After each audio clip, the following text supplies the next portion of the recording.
Anak laki-laki ini adalah siswa yang dingin dan kesepian, tapi dia bukan siswa biasa. Di waktu luangnya, dia adalah seorang malaikat maut yang bertarung melawan pasukan pembunuh bayaran elit. Dia bereinkarnasi ke dalam tubuh muda ini 16 tahun di masa depan. Namun sebelumnya, dia adalah senjata manusia. Sebagai seorang anak, dia bahkan tidak pernah melihat wajah orang tuanya. Dia adalah yatim piatu korban perang. Bahkan saat masih kecil, dia hanya punya dua pilihan, membunuh atau dibunuh.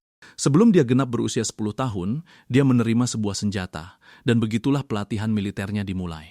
Organisasi melatihnya menjadi senjata tanpa ampun dengan bidikan sempurna, dan begitulah dia menjadi malaikat pencabut nyawa. Namun dalam suatu misi, dia terluka saat menyelamatkan seorang gadis kecil. Anak itu pasti tidak lebih dari 5 tahun usianya. Meski begitu, dia mengabaikan perintah dan menyuruh anak itu segera pergi dari sana. Sambil menangis, gadis itu berlari menjauh. Aku bahkan merasa kasihan padanya di sini. Sang protagonis duduk di sana dengan teguh saat organisasi itu mendekat. Bos yang melatihnya sejak kecil berkata bahwa dia telah menciptakan sesosok monster. Dia mempercayai semua ini tentangnya, tapi pada akhirnya, dia tidak bisa diselamatkan. Kemudian dia mengeluarkan pistol dan meminta kata-kata terakhirnya. Sang malaikat maut yang dingin hanya tersenyum dan berkata bahwa ini bukan apa-apa. Lalu hal itu terjadi. 17 tahun kemudian, dia bereinkarnasi sebagai remaja dan dia memiliki satu misi sederhana. Kamu sudah tahu apa itu? Seorang pria botak sedang meneriaki sekelompok pemuda. Sambil memegang tongkat golf, dia bertanya, apakah anak-anak itu berpikir mereka bisa berhenti begitu saja sekarang? Dengan ketakutan, salah satu pemuda mencoba menjelaskan bahwa tidak ada yang memberitahu mereka bahwa ini adalah pekerjaannya.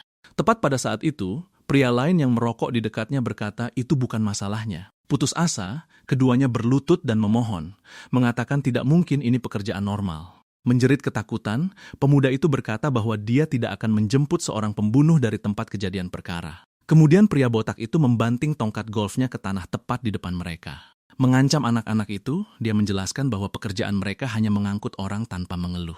Lalu dia mengeluarkan pisau dan mengancam akan menghabisi anak itu saat itu juga. Seketika, temannya meraih tangan pria botak itu, menghentikan pukulannya. Tapi pria botak itu benar-benar bingung dengan reaksi mendadak tersebut. Anak bertopi itu lalu menyuruhnya tidak perlu khawatir karena dia akan pergi sendiri. Meminta bosnya untuk melepaskan temannya, dia mengambil tanggung jawab penuh. Sementara itu, dia mengacungkan jempol kepada temannya, mencoba mengatakan semuanya akan baik-baik saja. Beralih ke kota di malam hari, adegan berganti ke lokasi pekerjaan. Tiba-tiba, seorang pria terkena tembakan yang menembus langsung dari balik pintu. Menyadari itu adalah penyergapan, salah satu anak buah berteriak agar bos tiarap. Tapi sudah terlambat dan kepalanya juga tertembak. Sepenuhnya membeku, 3 pria lainnya hanya menyaksikan kejadian itu terungkap. Berbaring di lantai, sang bos menyadari tembakan itu entah bagaimana menembus dinding. Menjelaskan bahwa partisi gipsum biasa tidak akan menghentikan peluru kaliber itu, dia bersiap untuk masuk.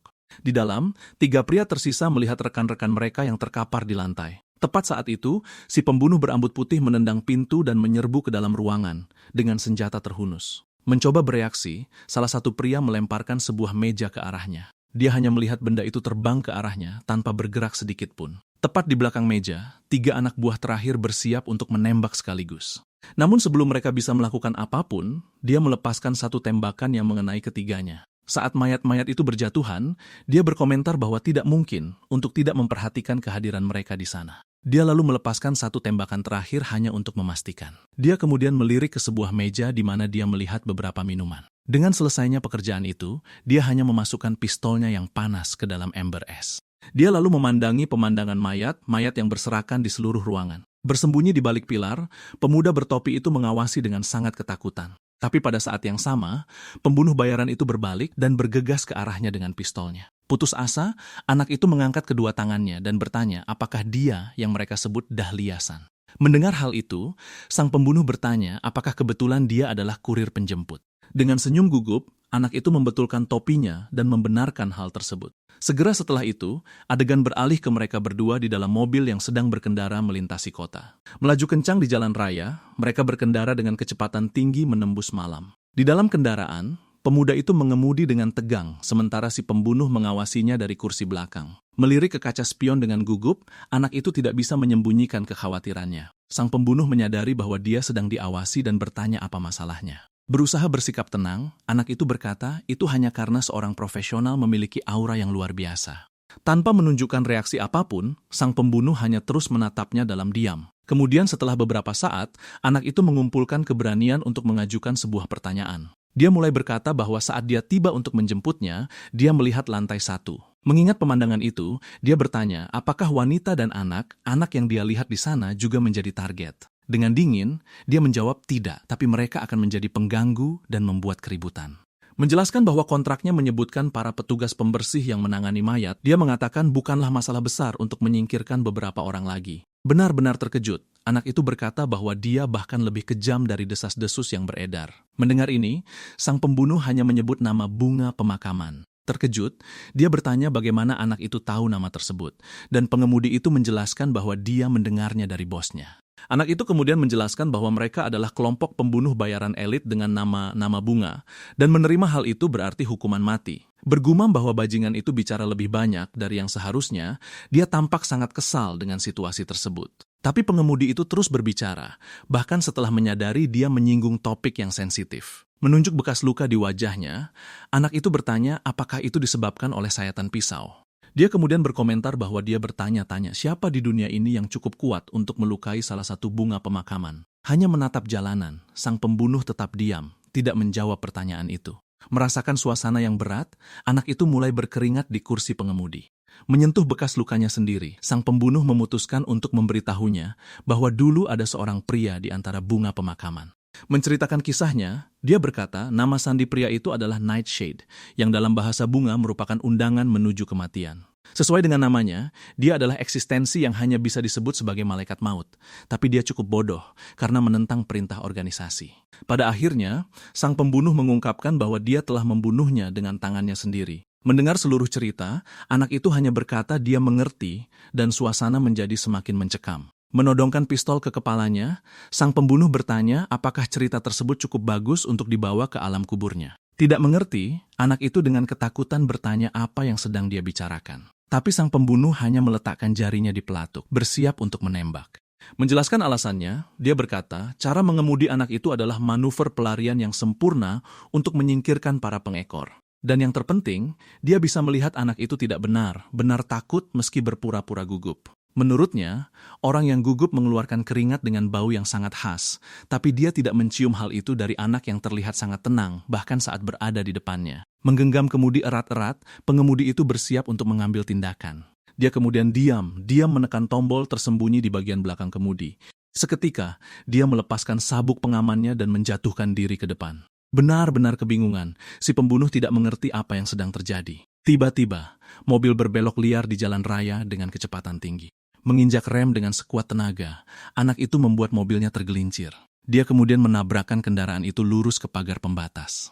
Lalu, dia memberikan jempol ke bawah saat si pembunuh melihat ke kaca spion. Terkejut, si pembunuh benar-benar membeku sejenak. Terlempar dari mobil karena kerasnya benturan, dia menabrak pintu hingga hancur. Dia lalu berguling beberapa kali di atas aspal sebelum berhenti, tapi dia segera menolak dari tanah dan berhasil mendarat dengan kakinya. Pada saat yang sama, topi pengemudi terbang ke arahnya seperti proyektil. Memanfaatkan pengalihan itu, anak itu melompat dari mobil dan berlari ke arahnya. Lalu, dengan pisau di tangan, dia bersiap untuk menyerang langsung. Tapi sang pembunuh bereaksi tepat waktu dan mengangkat pistolnya untuk menahan serangan itu. Dengan serangan yang cepat, anak itu menghantam sisi pistol dengan pisaunya. Saat dia mencoba menembak, sang pembunuh menyadari senjatanya tidak berfungsi dengan baik. Benturan dan hentakannya memaksanya mundur. Melihat pistol itu, dia menyadari serangannya telah merusaknya dan membuatnya macet. Mengepulkan debu, sang pengemudi mengambil kesempatan untuk menciptakan jarak. Dia kemudian menjelaskan bahwa sisi model itu rentan terhadap benturan dan mudah macet. Dengan senyuman di wajahnya, dia menambahkan bahwa senjata itu ternyata sangat rapuh. Meski pistolnya macet, dia berhasil memaksakan satu tembakan terakhir yang gagal. Dia lalu menyadari bahwa dalam sepersekian detik, anak itu menyerang titik lemahnya dengan presisi yang sempurna. Meneriaki anak itu agar tidak mengejeknya, dia membuang pistolnya dan mengeluarkan pisau. Memegang senjata barunya, dia bersiap untuk pertarungan jarak dekat. Tapi anak itu dengan cepat bergerak ke arahnya dengan kedua tangan terentang. Menangkis serangan itu dengan satu telapak tangan, keduanya beradu secara langsung. Pada saat itu, dia menyadari saraf di lengannya telah sepenuhnya terputus. Memanfaatkan celah itu, anak itu menerjang maju dan mendaratkan pukulan telak pada lawannya. Menerima pukulan itu secara penuh, kepala si pembunuh terlempar ke belakang dengan kasar. Dia lalu terlempar ke belakang dan mendarat telentang, tidak sadarkan diri. Tanpa memberinya waktu untuk pulih, anak itu mendaratkan pukulan lain saat dia tersungkur. Terbaring di tanah, dia meludahkan darah, menyadari ini bukan pukulan fisik biasa. Dengan setiap pukulan, dia merasakan sarafnya digerogoti dari dalam. Dia akhirnya mengenali efeknya, membandingkannya dengan racun belladonna. Berdiri di atas tubuh yang tumbang itu, anak itu hanya menatap lawannya yang sudah kalah. Di tanah, sang pembunuh bertanya siapa dia sebenarnya, tapi anak itu hanya memanggilnya pria mesum penggila aroma. Mengingat julukan itu, sang pembunuh akhirnya sepertinya mengenalinya. Dengan tersenyum, anak itu bertanya apa dia akhirnya ingat, mengatakan bahwa sudah lama sekali, tapi sang pembunuh bersikeras itu sama sekali mustahil. Mengejeknya, anak itu mempertanyakan cerita bahwa dia membunuhnya dengan tangannya sendiri. Dia lalu ingat bahwa si pengecut itu baru muncul saat dia sudah berada di ambang kematian. Dengan putus asa, sang pembunuh berteriak bahwa itu bohong dan dia seharusnya sudah mati. Dan anak itu membenarkan bahwa, ya, dia memang telah mati. Dia lalu menjelaskan bahwa entah mengapa, dia hidup kembali. Benar-benar syok. Sang pembunuh nyaris tidak bisa mempercayai gagasan bahwa dia hidup kembali. Dia lalu berkata, hal konyol semacam itu tidak mungkin terjadi. Mengabaikan keputusasaan lawannya, anak itu mengambil pisaunya dari tanah. Memegang senjata itu, dia mempersiapkan diri untuk langkah selanjutnya. Mendengar ini, sang pembunuh mendapatkan kembali ketenangannya dan bertanya, apakah tujuannya adalah balas dendam saat anak itu mempertimbangkan gagasan itu. Mengingat masa lalu, bayangan boneka kelinci yang tergeletak di tanah muncul. Memikirkan hal itu, anak itu berkata, dia tidak hanya akan membalas dendam pada mereka. Bersumpah untuk membalas dendam, dia menyatakan akan mengubah seluruh garden menjadi abu. Mencemooh ancaman itu, sang pembunuh berteriak bahwa dia tidak akan pernah bisa menghancurkan organisasi itu. Dia lalu memperingatkan bahwa sekarang ada Funeral Flowers yang jauh lebih kuat darinya yang dulu. Namun sebelum dia menyelesaikan kalimatnya, anak itu menerjang maju dan memukul lehernya secara langsung. Dengan satu gerakan, dia menghabisi lawannya sepenuhnya tanpa ragu sedikit pun. Meninggalkan mayat itu, anak itu hanya mengamati hasil serangannya. Melihat pria yang tumbang itu, dia menyuruh si keparat itu untuk menikmati pertunjukan dari neraka. Beralih ke ruang rapat, beberapa orang duduk di sebuah meja panjang. Duduk di ujung meja, pemimpin kelompok itu berbicara pada seorang wanita di sampingnya. Dengan tatapan serius, dia memberitahu semua orang di ruangan itu bahwa Dahlia telah dibunuh. Mendengar berita itu, wanita di sebelahnya duduk mematung dan membisu. Dia lalu menoleh padanya dan bertanya, apakah dia kebetulan ingat seseorang dari masa lalu. Mengingat perang itu, dia berbicara tentang pria yang menghabisi penolongnya saat itu. Menutup matanya, dia teringat pada pria yang menyelamatkannya selama konflik itu. Mendengar ini, salah satu anggota di meja itu bertanya, apakah itu polisi Jepang atau apakah Amerika Serikat terlibat. Mengetuk kursinya, sang pemimpin berpendapat mungkin itu orang lain sama sekali. Bagaimanapun, dia menyatakan bahwa sudah jelas di kebun baru mereka di Jepang. Dengan mencengkeram erat sandaran tangannya, dia bersiap untuk memberikan kesimpulan. Dia menyatakan bahwa ada gulma yang sangat mengganggu tumbuh di sana, lalu dia memerintahkan mereka untuk menyuruh para Funeral Flowers mencabut gulma tersebut. Adegan beralih ke seorang pemuda yang berjalan di jalanan dengan tenggat waktu 1 bulan. Mengingat jauh ke masa lalu, ceritanya bermula di medan perang yang hancur lebur. Di sana, di tengah puing-puing, seorang yatim piatu perang muda hidup sebatang kara karena tak pernah mengenal orang tuanya. Meringkuk di sudut, dia hanya berusaha bertahan hidup sebisanya di tengah kekacauan itu. Hingga suatu hari, seorang pria misterius berjas dan memakai penutup mata muncul tepat di hadapannya. Memegang pistol, pria itu menawarinya pilihan yang sederhana, mati di sana seperti anjing, atau dia bisa memilih untuk membunuh demi terus hidup di dunia ini. Tanpa sepenuhnya memahami pertanyaan itu, anak laki-laki itu menatap pistol yang disodorkan. Lalu dia langsung mengulurkan tangan dan mengambil pilihan kedua tanpa ragu sedikit pun. Segera setelahnya, dia memulai pelatihan brutal, belajar bahwa keraguan akan membuatmu terbunuh duluan. Seiring waktu, dia berlatih dengan senjata api dan mengenai setiap sasaran. Bergerak tanpa henti, dia belajar menembak menggunakan seluruh tubuhnya agar tetap hidup.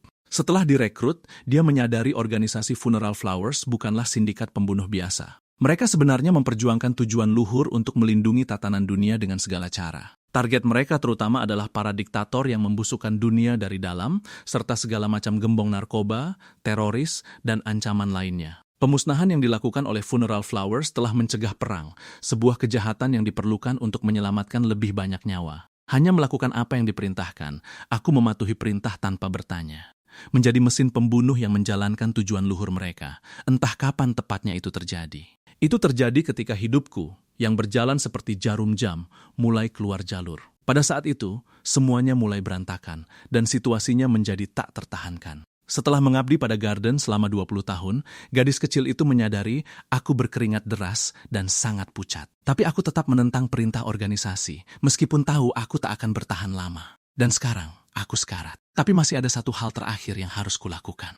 Menyerahkan sebuah kartu padanya, aku menyuruhnya pergi ke tempat di mana seorang kurir akan menjemputnya. Aku lalu memintanya untuk kabur sendirian, mengganti namanya, dan memulai hidup baru yang jauh dari sini. Saat dia memegang kertas itu, aku bertanya-tanya, mengapa aku melakukan sesuatu yang begitu bodoh dan berisiko? Alih-alih menurut, gadis kecil itu malah merobek-robek kertas itu. Menatapku, dia berkata, apapun yang kukatakan, dia tak akan pergi tanpaku. Berteriak dengan sekuat tenaga, dia bertanya, apa yang bisa dia lakukan untuk menyelamatkanku? Dengan setetes air mata yang mengalir di pipiku, aku akhirnya mengingat alasan dari semua ini. Mata gadis itulah yang membuat duniaku benar-benar jungkir balik. Mundur sedikit ke belakang, adegan beralih ke sebuah rumah kosong yang hancur.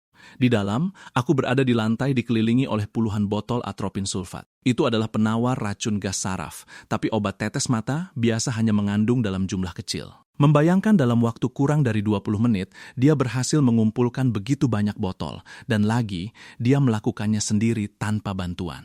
Dalam seluruh situasi itu, dikelilingi oleh para pengejar dari segala arah, dia rela mempertaruhkan nyawanya sendiri demi menyelamatkanku.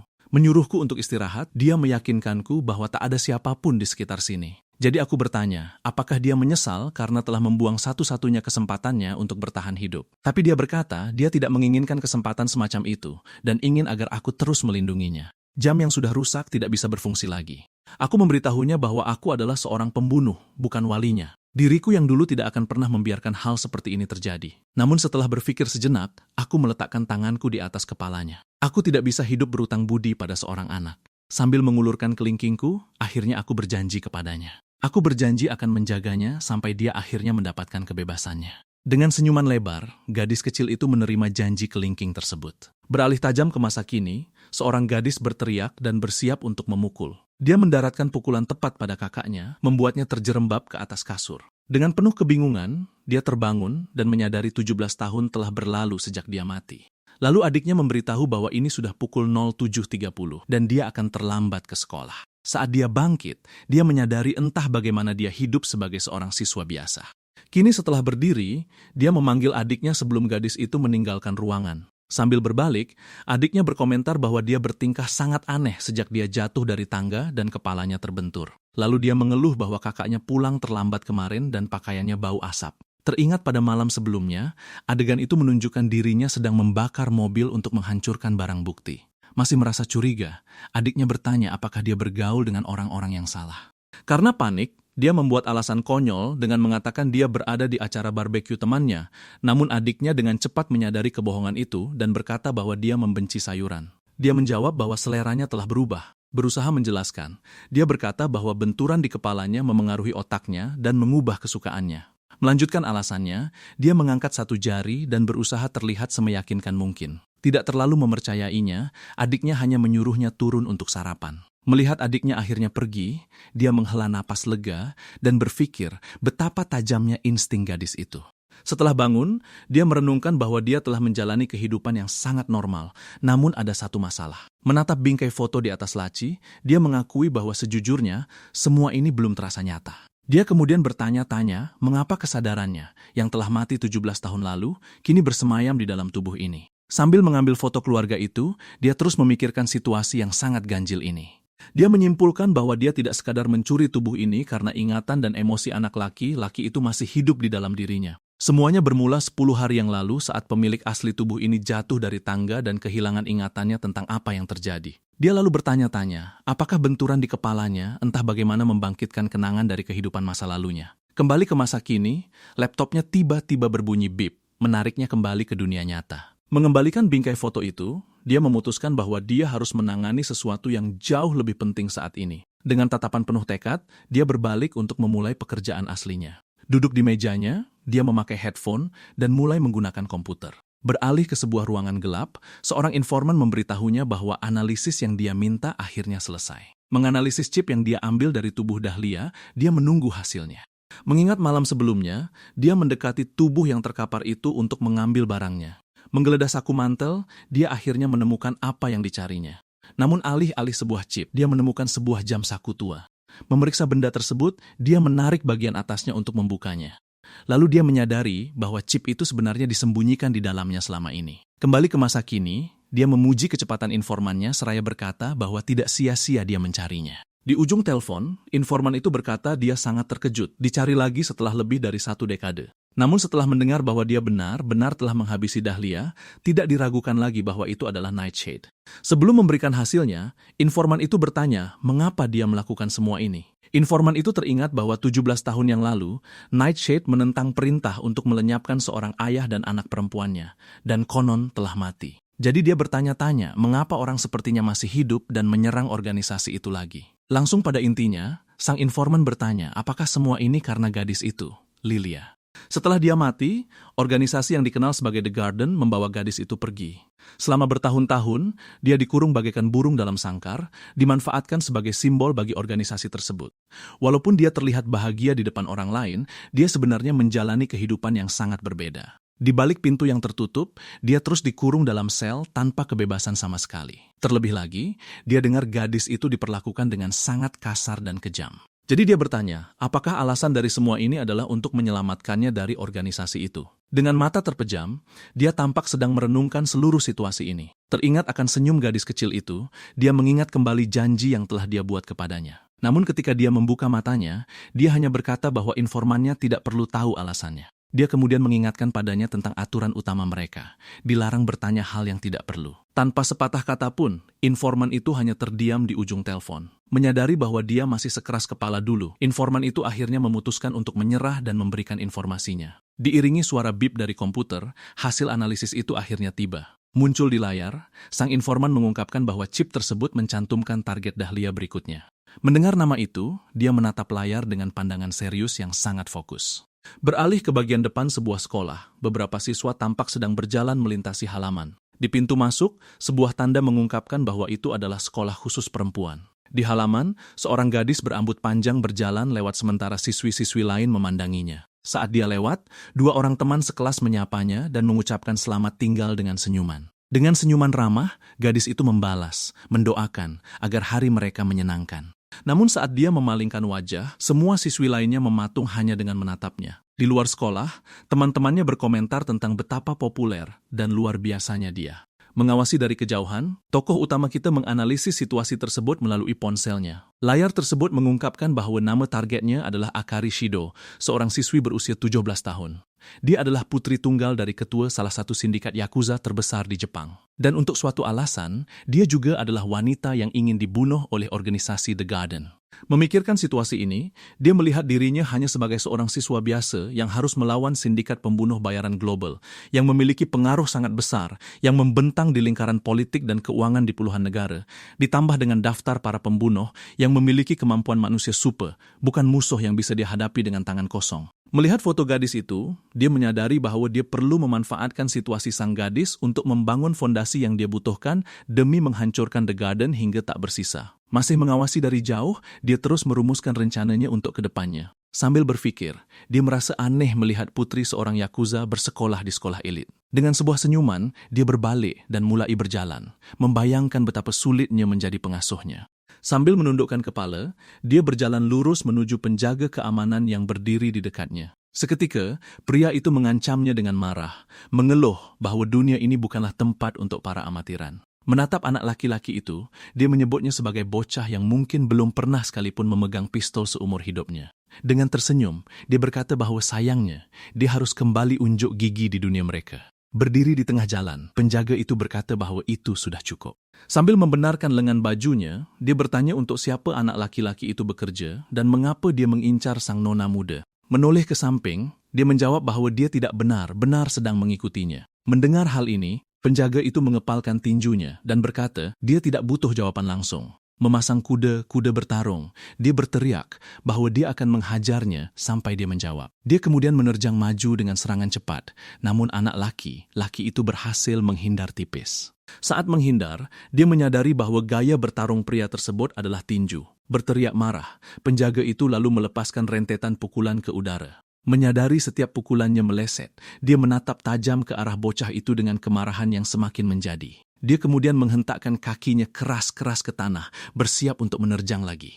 Seketika itu juga, anak laki-laki tersebut meluncurkan kakinya ke belakang, menjaga jaraknya. Tanpa pikir panjang, pria itu menerjang lagi dengan sebuah pukulan lurus. Namun kali ini, anak laki-laki itu dengan mudah menangkap pergelangan tangannya di udara, menghentikan serangan tersebut.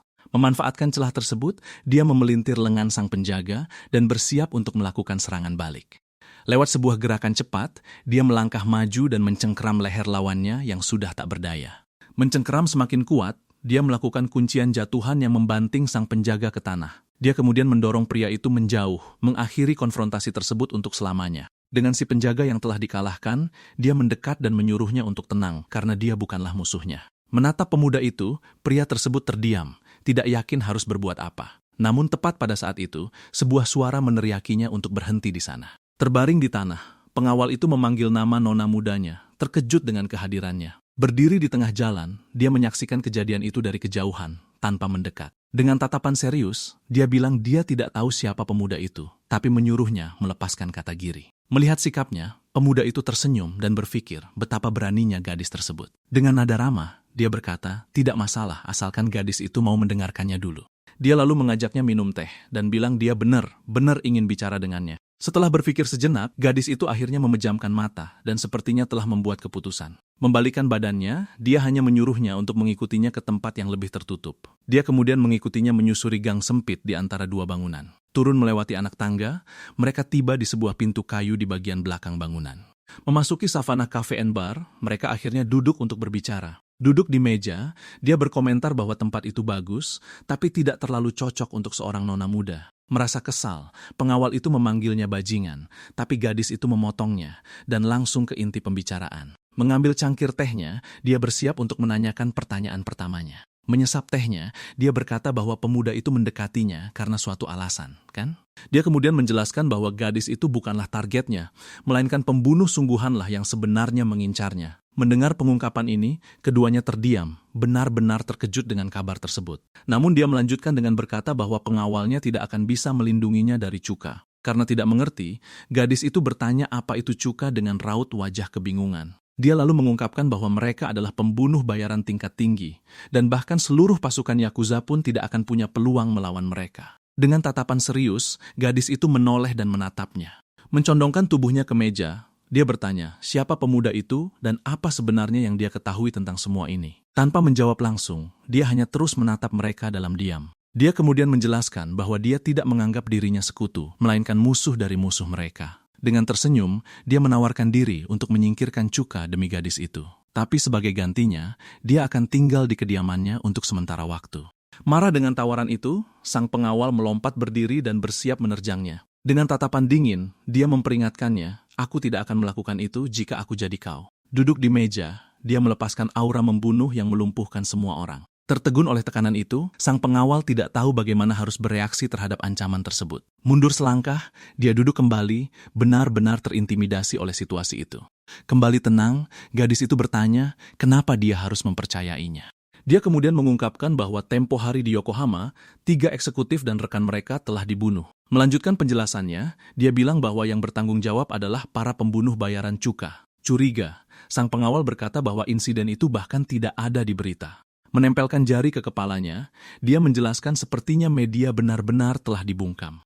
Dia kemudian mengungkapkan bahwa pembunuh yang menghabisi semua orang itu adalah salah satu anggota Choka, dan nama sandi pria itu adalah Dahlia. Sangat terkejut, pengawal itu berteriak dan bertanya bagaimana dia bisa tahu semua ini. Melemparkan pistol ke atas meja, dia sekadar mengungkapkan bahwa dialah yang menghabisi Dahlia. Menyarankan mereka untuk melakukan uji balistik, dia jamin pelurunya akan sangat cocok. Selain itu, dia menyebutkan bahwa para pembersih yang seharusnya menyingkirkan mayat itu telah dia habisi. Menunjuk ke arah pistol itu, sang pengawal berkata itu berarti bukan dia yang membunuh ketiga eksekutif tersebut. Sambil menyeringai, dia bertanya apa sang pengawal benar-benar berpikir dia akan repot-repot melakukan semua ini kalau nona muda itu adalah targetnya. Menatap pemuda itu, nona muda tersebut tampaknya sedang menganalisis seluruh situasi dengan cermat. Setelah beberapa saat, dia berdiri dan berkata, baiklah. Aku akan mempercayai ceritamu. Dia lalu mengumumkan bahwa mereka akan kembali ke kediaman dan menyuruh Katagiri menyiapkan mobil. Beralih ke sore hari, adegan menunjukkan pintu masuk sebuah rumah tradisional yang besar.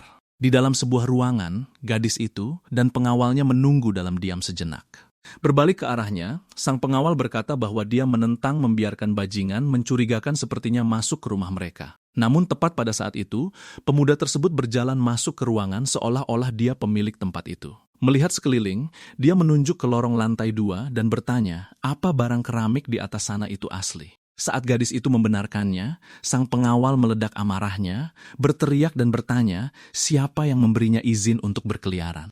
Mengabaikan amarah itu, dia mulai menyebutkan tata letak keamanan dengan 1 penjaga di gerbang dan 2 tim patroli. Selain itu, ada orang lain yang mengawasi kamera di ruang pemantauan. Sangat terkejut, pengawal itu hampir tidak percaya dengan apa yang didengarnya. Dengan seringayan, dia bilang untung saja gadis itu memakai rompi anti peluru, tapi kualitasnya pada dasarnya cuma seperti jimat keberuntungan belaka. Terkesan, gadis itu tidak percaya bahwa dia bisa mengetahui semua itu hanya dalam beberapa menit. Memperingatkannya bahwa pembunuh yang mengincarnya bukanlah orang sembarangan. Dia menyuruhnya untuk mengeluarkan semua orang dari rumah itu. Beralih ke terowongan lembab yang gelap, seekor tikus berlari ketakutan. Tiba-tiba, sepatu hak tinggi menginjak tanah dengan keras. Suaranya menggema. Dari dalam kegelapan, sosok misterius dengan rambut kepang panjang berwarna putih mulai berjalan perlahan. Dengan senyuman sinis di wajahnya, wanita itu menarik pedang dan bersiap untuk menyerang. Dia memperingatkan mereka bahwa orang-orang yang datang bukanlah pembunuh bayaran biasa. Namun penjaga keamanan itu berteriak menanyakan kenapa mereka harus patuh. Dia kemudian menjelaskan bahwa para penjaga tidak akan berguna melawan Funeral Flowers dan hanya akan mati sia-sia. Marah, penjaga keamanan itu mencengkeram kerahnya sambil berkata bahwa mereka mempertaruhkan nyawa demi gadis itu. Namun gadis itu memotongnya dan menyuruhnya melakukan apa yang dikatakan pemuda tersebut. Dengan senyuman, dia hanya memintanya untuk mengikuti perintah tersebut. Karena tidak punya pilihan, penjaga keamanan itu setuju dan pergi untuk melaksanakan perintah. Di luar, dia menyuruh semua penjaga untuk diam dan mendengarkan, karena itu adalah perintah dari bos. Duduk di lantai, dia memberitahu gadis itu bahwa dia menyuruh semua orang pulang, seperti yang diperintahkan. Namun dengan tatapan menantang, dia menambahkan bahwa nona mudanya membiarkan pemuda itu melakukan apapun yang dia inginkan. Berbicara dengan gadis itu, dia bilang dia tidak menyangka gadis itu akan sangat kooperatif. Gadis itu kemudian menjelaskan bahwa kalau pembunuh bayaran datang, dia tahu penjaga biasa tidak akan ada gunanya. Dengan nada serius, dia menyimpulkan bahwa jika menyangkut urusan dengan pembunuh, lebih baik menyerahkannya kepada sesama pembunuh. Terkejut, pemuda itu bertanya, apa yang membuatnya berpikir bahwa dia adalah seorang pembunuh. Menatapnya, gadis itu menjawab dengan santai bahwa itu karena dia pernah melihat pembunuh bayaran sungguhan sebelumnya. Dia menjelaskan bahwa tatapannya saat dia menaklukkan kata Giri sama persis dengan pembunuh tersebut. Mata yang tidak menatap ke masa lalu ataupun masa depan, melainkan hanya pada masa kini. Dengan mendengus, dia membetulkan topinya, sedikit malu dengan komentar itu. Duduk di kursinya, gadis itu melanjutkan analisisnya, mengatakan bahwa matanya sedikit berbeda. Berbeda dari tatapan dingin dan mekanis yang hanya merenggut nyawa tanpa pikir panjang. Di matanya, dia bisa merasakan panas dan tekad yang membara, kebencian terhadap sesuatu, dan kemauan untuk mencapai tujuan dengan cara apapun. Dengan pantulan gadis itu di matanya, dia mengerti apa yang dia maksud. Itulah sebabnya, katanya, dia memutuskan untuk menaruh seluruh kepercayaannya pada pemuda itu untuk menangani situasi ini. Dia menjawab bahwa dia sangat mengerti apa yang dimaksudkan oleh gadis itu.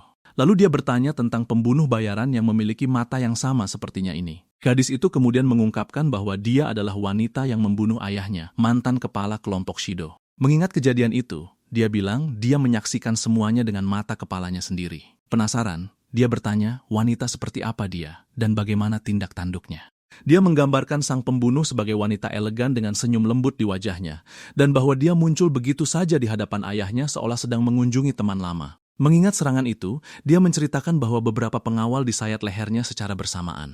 Dan dengan senyuman yang sama di wajahnya, wanita itu menghabisi semua orang begitu saja. Mengayunkan pisaunya, wanita itu menggorok leher para pengawal ayahnya tanpa belas kasihan. Memotong ceritanya, dia meminta gadis itu untuk menunggu sebentar dan menanyakan sebuah pertanyaan. Dengan tatapan serius, dia bertanya, apakah kebetulan pisaunya memiliki desain bunga lili laba merah? Terkejut, gadis itu bertanya bagaimana dia bisa tahu detail sespesifik itu. Dengan senyuman, dia memastikan bahwa memang ada bunga lili laba-laba pada bilahnya. Dengan kesal, dia hampir tidak percaya wanita itu masih aktif setelah sekian lama. Tiba-tiba, suara keras bergema di seluruh ruangan, menyela percakapan mereka. Melihat sekeliling, gadis itu segera menyadari ada sesuatu yang sangat tidak beres. Dengan raut wajah tegang, dia bertanya apa yang dirasakannya. Di luar ruangan, jejak kaki berdarah muncul di lantai. Berdiri di depan pintu, pembunuh bayaran itu berkata, sekarang waktunya bagi anak laki itu bersiap untuk bicara. Tepat setelah itu, pintu terbuka dan dia muncul di hadapan mereka dengan senyuman di wajahnya. Tergeletak di lantai, penjaga keamanan itu, babak belur dan berdarah, tidak bisa bergerak. Menatap penjaga keamanan yang tumbang, pembunuh itu berkata bahwa mansion ini seperti sarang laba-laba. Dengan jebakan yang tersebar di mana-mana, dia menyadari ada orang lain di sekitar sana. Beralih ke penjaga keamanan, dia mendesaknya untuk mengungkapkan siapa lagi yang bersembunyi di sana. Sambil tersenyum, dia menarik beberapa bilah pisau dan mengancam akan bermain cabut kelopak bunga dengannya. Sangat ketakutan, penjaga keamanan itu hanya bisa mengerang kesakitan. Mendekatinya, dia bertanya apakah dia punya sesuatu untuk dikatakan. Namun pada saat itu juga, sebuah kaki menendang dinding di dekatnya dan menarik perhatian. Meneriakkan nama nona muda, dia terkejut melihatnya maju menyerang dengan pedang. Dengan tatapan penuh tekad, gadis itu melancarkan serangan langsung ke arah si pembunuh. Sangat kelelahan setelah serangan itu, dia menarik napas dalam mencoba mengatur napasnya. Masih di lantai, penjaga keamanan itu berteriak agar dia mundur, khawatir akan keselamatannya. Namun pembunuh itu dengan mudah menahan bilah pedangnya dengan pisau miliknya, menghentikan serangan itu. Terkejut karena serangannya dihentikan dengan begitu mudah, gadis itu hanya mendengus frustrasi. Sambil tersenyum, pembunuh itu berkata, ini menghemat sedikit tenaganya. Membayangkan kejadian tersebut, gadis itu memvisualisasikan kematian salah satu anak buah ayahnya. Dengan tatapan ngeri yang amat sangat, dia teringat momen mengerikan itu. Berdiri di hadapannya, si pembunuh berkata dia sangat mengingat gadis kecil itu. Dulu, dia melihatnya mengintip dari celah lemari tempatnya bersembunyi. Sambil tersenyum, wanita itu berkata dia sudah besar dan sekarang memiliki mata ayahnya. Menatap gadis itu, dia berkata mata itu terlihat sangat lezat. Tapi tiba-tiba, dia merasakan sesuatu yang aneh dan matanya mulai bersinar. Pada saat yang sama, sang pembunuh melesat maju dengan serangkaian serangan cepat. Hampir saja tidak bisa menghindar, gadis itu berhasil lolos dari serangan dan mundur. Tergeletak di lantai, penjaga keamanan itu menyaksikan si gadis bertarung dengan sangat terkejut. Di pintu masuk ruangan, sesosok siluet muncul dan perlahan memasuki ruangan. Dengan nada mengeluh, anak laki-laki itu berkata dia berharap gadis itu bersikap seperti wanita yang butuh perlindungan. Dengan raut wajah serius, dia mengamati keadaan, melepaskan aura yang mengintimidasi. Menghadapi pendatang baru itu, sang pembunuh berkata dia tahu ada monster laba tak dikenal di dekat situ. Melesat maju, dia melemparkan pisau-pisaunya ke arah anak itu. Namun senjata itu jatuh ke lantai dan menancap di kayu. Sementara itu, pembunuh tersebut menerjang dengan pisau utamanya untuk serangan langsung. Dengan ekspresi serius, anak laki-laki itu hanya melihatnya mendekat tanpa bergerak. Berjalan perlahan, dia memposisikan dirinya untuk konfrontasi yang akan datang. Saat dia maju, bilah pisau pembunuh itu memantulkan bayangan bocah yang diam tak bergerak. Gadis itu dan penjaga keamanan menonton, sangat terkejut dengan ketenangannya. Dengan mereka bertiga di satu sisi dan sang pembunuh di sisi lain, ketegangan di udara sangat terasa. Mengamati kuda-kudanya, pembunuh itu menyadari anak ini bukan lawan biasa. Dia kemudian teringat bahwa seni bela diri tertentu mengajarkan untuk tidak mengambil kuda melawan musuh yang memegang pisau. Dan alasannya cukup sederhana. Kamu tidak bisa menangkis pisau tajam dengan tangan kosong. Selain itu, lengan memiliki pembuluh darah arteri utama, dan satu sayatan saja bisa berakibat fatal. Karena itu, dengan sengaja menurunkan pertahananmu, kamu memancing musuh untuk mengincar dada atau lehermu. Dan saat mereka masuk mendekat untuk serangan pamungkas, kamu mencegat mereka dengan serangan balik yang menghancurkan. Itu adalah respon standar menurut buku panduan. Tersenyum pada dirinya sendiri, dia mengakui bahwa mengetahui teorinya adalah satu hal, tapi mengeksekusinya adalah hal yang sama sekali berbeda. Berdiri diam, sama sekali tanpa pertahanan di depan senjata tajam, membutuhkan keberanian dan keahlian yang luar biasa. Menyadari jebakan itu, dia menyimpulkan bahwa anak itu pasti mengincar serangan balik dan dia harus bermain aman. Namun tiba-tiba, matanya terbelalak kaget melihat gerakan yang tak terduga. Dua benang merah melesat dari lantai, mengikat kakinya dan menghentikannya bergerak. Memanfaatkan celah itu, anak laki-laki itu melesat maju dan mendaratkan pukulan cepat ke kakinya. Dampaknya melemparnya ke belakang, membuatnya kehilangan keseimbangan sepenuhnya. Keduanya lalu mundur, menciptakan jarak aman di antara mereka di dalam ruangan. Dengan senyum sinis, anak itu berkata dia pikir dia bisa membuatnya lengah dengan jebakan itu. Terkesan, wanita itu berucap bahwa dia adalah anak kecil yang berani karena menyerang lebih dulu, namun segera menyadari itu adalah pukulan langsung ke saraf perinealnya. Sambil tersenyum, dia berkata, sudah lama sekali sejak dia bertarung melawan pengguna silat. Saraf perineal adalah titik vital yang jika dipukul dengan keras dapat melumpuhkan pergerakan. Menyeringai, anak itu bilang dia benar tahu kemampuannya, tapi kemudian memanggilnya nenek sihir tua. Merasa kesal, dia berkata bahwa dari silat dan mulut kotornya, anak itu mengingatkannya pada seorang pria yang sangat menyebalkan. Mengingat masa lalu, dia teringat bahwa lebih dari 20 tahun yang lalu, dia telah pensiun dari garis depan. Melemparkan belati ke lantai, dia bersiap untuk memulai pelatihan. Dia kemudian menjelaskan bahwa tekniknya bukan tentang kekuatan kasar, melainkan tentang menciptakan aliran dalam pertempuran. Berlutut di lantai, sang murid dengan cermat menyaksikan peragaan sang guru. Namun terlihat bosan, dia berkata kata-katanya sepertinya tidak masuk ke dalam pikirannya. Dalam posisi bertarung, dia berkata tidak apa-apa. Dia akan bermain dengannya sedikit lebih lama. Dengan tatapan penuh tekad, dia melesat maju dan merebut belati dari lantai dalam satu gerakan cepat. Dia langsung menguasai teknik tersebut dan mengarahkan bilahnya ke leher wanita itu. Sambil tersenyum, dia menyuruhnya untuk segera mengajarinya teknik selanjutnya. Terkejut, dia menyadari anak itu benar-benar monster, telah menguasai tekniknya setelah melihatnya hanya sekali. Keesokan harinya, dia mengundurkan diri sebagai instruktur dan kembali bertugas aktif sebagai bunga berkabung. Menghunus bilahnya, dia memutuskan bahwa dia perlu mengasah kemampuannya dalam pertarungan nyata sekali lagi. Berdiri di bawah cahaya bulan, dia bersumpah untuk menyempurnakan tarian aslinya. Kembali ke masa kini, dia menghadapi anak itu dengan tatapan yang baru dan penuh tekad. Saat keduanya saling berhadapan, ruangan dipenuhi dengan ketegangan yang nyata, menyiapkan panggung untuk konfrontasi. Membalikkan badannya, dia berkata bahwa dia sebenarnya tidak pernah sebegitu membencinya. Karena tidak mengerti, pembunuh itu hanya menatapnya dengan ekspresi bingung. Sambil tersenyum, anak itu bilang nasihatnya untuk menusuk tekad musuh sebelum jantung. Mereka sangatlah bagus. Terkejut dengan ejekan itu, dia memelototinya dengan ekspresi penuh amarah. Sangat terkejut, dia hampir tidak percaya anak itu menggunakan kata-katanya sendiri untuk melawannya. Dalam gerakan cepat, dia melesat maju dan melepaskan serangkaian serangan langsung. Dalam konfrontasi langsung, dia berhasil memelintir lengan wanita itu. Pada saat yang sama, bocah itu meremas siku si pembunuh dengan kekuatan besar. Menyaksikan dari kejauhan, penjaga keamanan dan gadis itu sangat terkejut dengan pemandangan itu. Melucuti senjatanya, dia membuat pisau pembunuh itu jatuh ke lantai dan tak terjangkau. Dengan gerakan cepat, wanita itu mengambil senjatanya dan berhasil mendapatkannya kembali. Memanfaatkan celah itu, dia menyerangnya sambil memegang pisaunya. Dengan sedikit luka sayatan di lehernya, dia berhasil menjauh dari wanita itu sejenak. Menjerit kesakitan dan kemarahan, pembunuh itu melepaskan tebasan melingkar di udara. Melompat mundur, keduanya menciptakan jarak aman di tengah ruangan. Mengenali gerakan itu, dia menyadari bahwa wanita itu menggunakan teknik tanaman rambat dan belum kehilangan kemampuannya. Teknik ini memungkinkan karena suatu kondisi yang memberinya tendon yang luar biasa fleksibel. Dikenal sebagai Ivy, inilah ciri yang mendefinisikannya sebagai seorang pembunuh bayaran. Sambil mengayunkan bilahnya, ia bersiap untuk serangan berikutnya, kini lebih fokus. Dia bilang fakta bahwa cowok itu tahu soal ini, hanya menegaskan bahwa dia adalah Nightshade. Sambil menyeringai, dia bertanya apa yang akan wanita itu lakukan jika dia benar-benar Nightshade. Tanpa menjawab, sang pembunuh bayaran hanya menatapnya dalam diam sejenak. Dia lalu berpikir bahwa dia tak tahu logika macam apa yang bisa membuat cowok itu menjadi Nightshade, tapi nalurinya menjerit bahwa orang di depannya adalah monster yang sama yang selama ini dia buru. Dengan aura mengancam, dia bersiap untuk serangan terakhir. Melangkah maju dengan cepat, dia bersiap untuk menunjukkan tarian aslinya. Melompat ke udara, dia berkata tariannya kini lebih indah dan lebih cepat dari sebelumnya.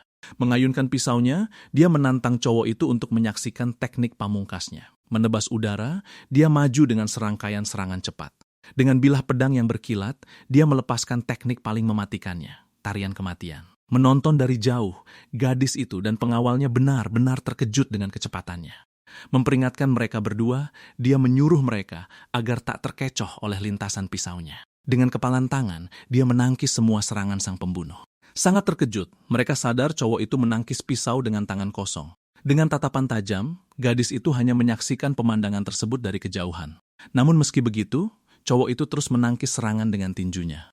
Merasa kesal, dia berpikir seandainya dia masih memakai tubuh lamanya, dia takkan membiarkan wanita itu menyentuhnya. Tiba-tiba, dia menyadari sesuatu yang aneh dan matanya terbelalak kaget. Dia lalu teringat bahwa bunga lili laba-laba merah itu beracun dan ini adalah rahasia umum. Sambil tersenyum, sang pembunuh menyuruhnya jangan khawatir karena racunnya hanya menyebabkan kelumpuhan otot. Bayangan bunga merah yang terpotong muncul, melambangkan efek racun tersebut. Sambil berteriak bahwa dialah yang akan mencabut nyawanya, wanita itu menerjang maju dengan serangkaian serangan baru. Kehilangan keseimbangan, dia merasakan efek racun melumpuhkan gerakannya.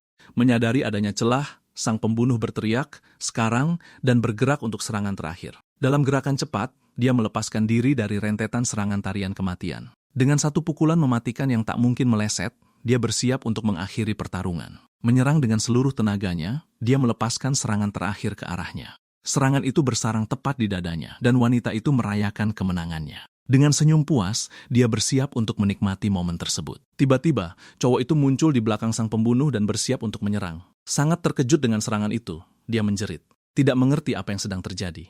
Dan begitu saja, cowok itu melesat melewatinya secepat kilat, meninggalkannya jauh di belakang tanpa kesempatan untuk bereaksi. Dengan mata merahnya yang menyala, kehadiran Kei Kisaragi membayangi Lycoris. Mencengkeram lehernya, dia mengangkat wanita itu dari tanah hanya dengan satu tangan. Sambil memegang sang pembunuh bayaran, Kei Kisaragi menatap langsung ke matanya. Akibat kuatnya cengkeraman itu, Lycoris memuntahkan darah. Benar-benar tak bisa bergerak. Namun tiba-tiba, belatinya terlempar ke udara ke arah Kei. Di detik terakhir, Kei berhasil menangkap gagang senjata itu sebelum mengenainya. Dia lalu menancapkan bilah itu dalam ke dada Lycoris. Meski terluka, wanita itu tetap menatap lawannya dengan tatapan tajam. Dengan reaksi yang nyaris tanpa tenaga, dia mengangkat tangannya mencoba menyerang Kei Kisaragi. Tapi Kei bereaksi dan membanting Lycoris ke tanah, membalikkan keadaan. Kei Kisaragi kemudian mengatakan sesuatu padanya saat dia terbaring tak berdaya di tanah. Karena kalah, Lycoris hanya bisa membalas perkataannya.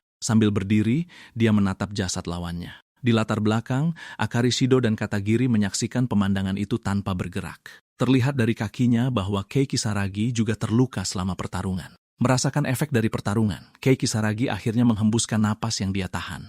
Melihat hal ini, Katagiri mendekat dan bertanya apakah dia keracunan dalam pertarungan. Dia menjawab bahwa dia cuma berhasil menunda efek racun menggunakan pernapasannya. Ini adalah teknik pernapasan taktis yang digunakan untuk mengendalikan tubuh dalam situasi ekstrim. Katagiri lalu menawarkan untuk memanggil dokter pasar gelap yang bekerja untuk kelompok Shido.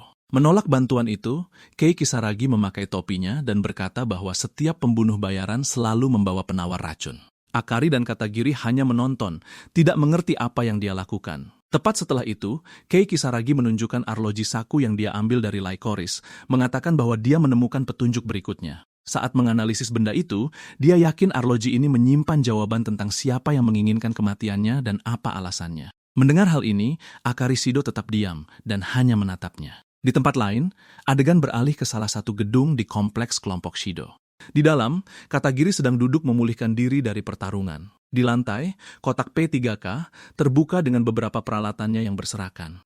Berlutut di depannya, Akari Shido selesai membalut luka pengawalnya. Setelah dia selesai, Katagiri bertanya, apakah dia baik-baik saja dan apakah dia terluka. Usai mengurus lukanya, Akari memberitahu Katagiri bahwa mereka harus menghentikan semua ini.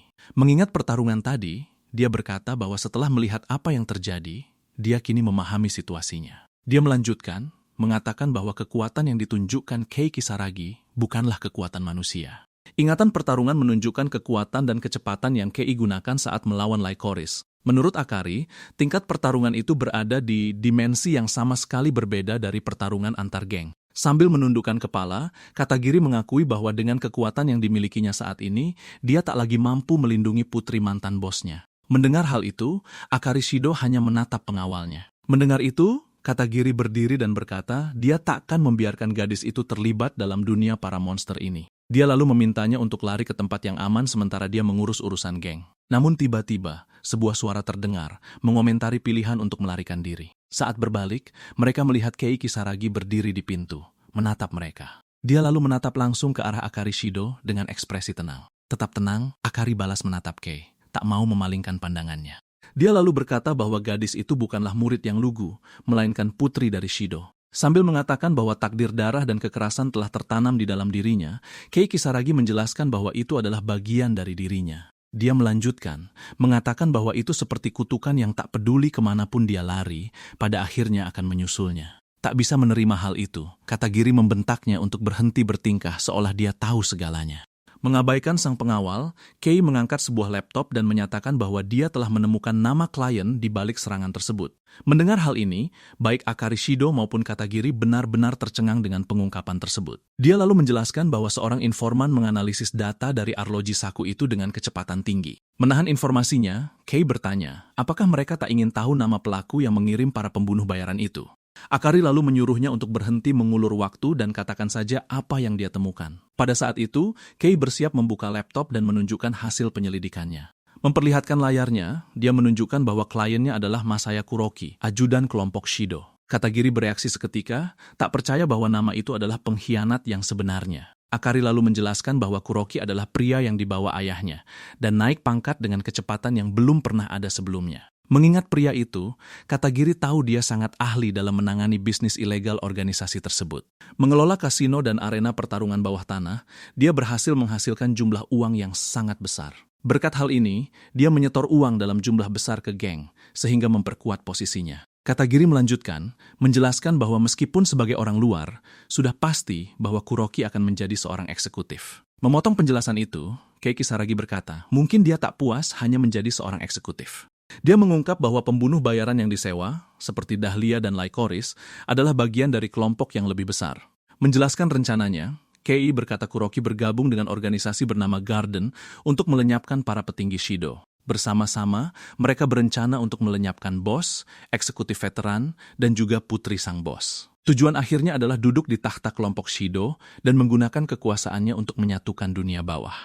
Menanggapi hal ini, Kei mempertanyakan apakah ini benar-benar rencana lengkap yang telah dirancang Kuroki untuk masa depan. Dengan mata merahnya yang menyala, Kei mengungkap bahwa tujuannya sendiri adalah menghancurkan rencana Garden. Beralih pada Akari Shido, dia lalu bertanya, apa yang akan gadis itu lakukan setelah mengetahui semuanya? Dia melanjutkan, langsung bertanya apakah Akari masih akan bersikeras pada rencananya untuk melarikan diri.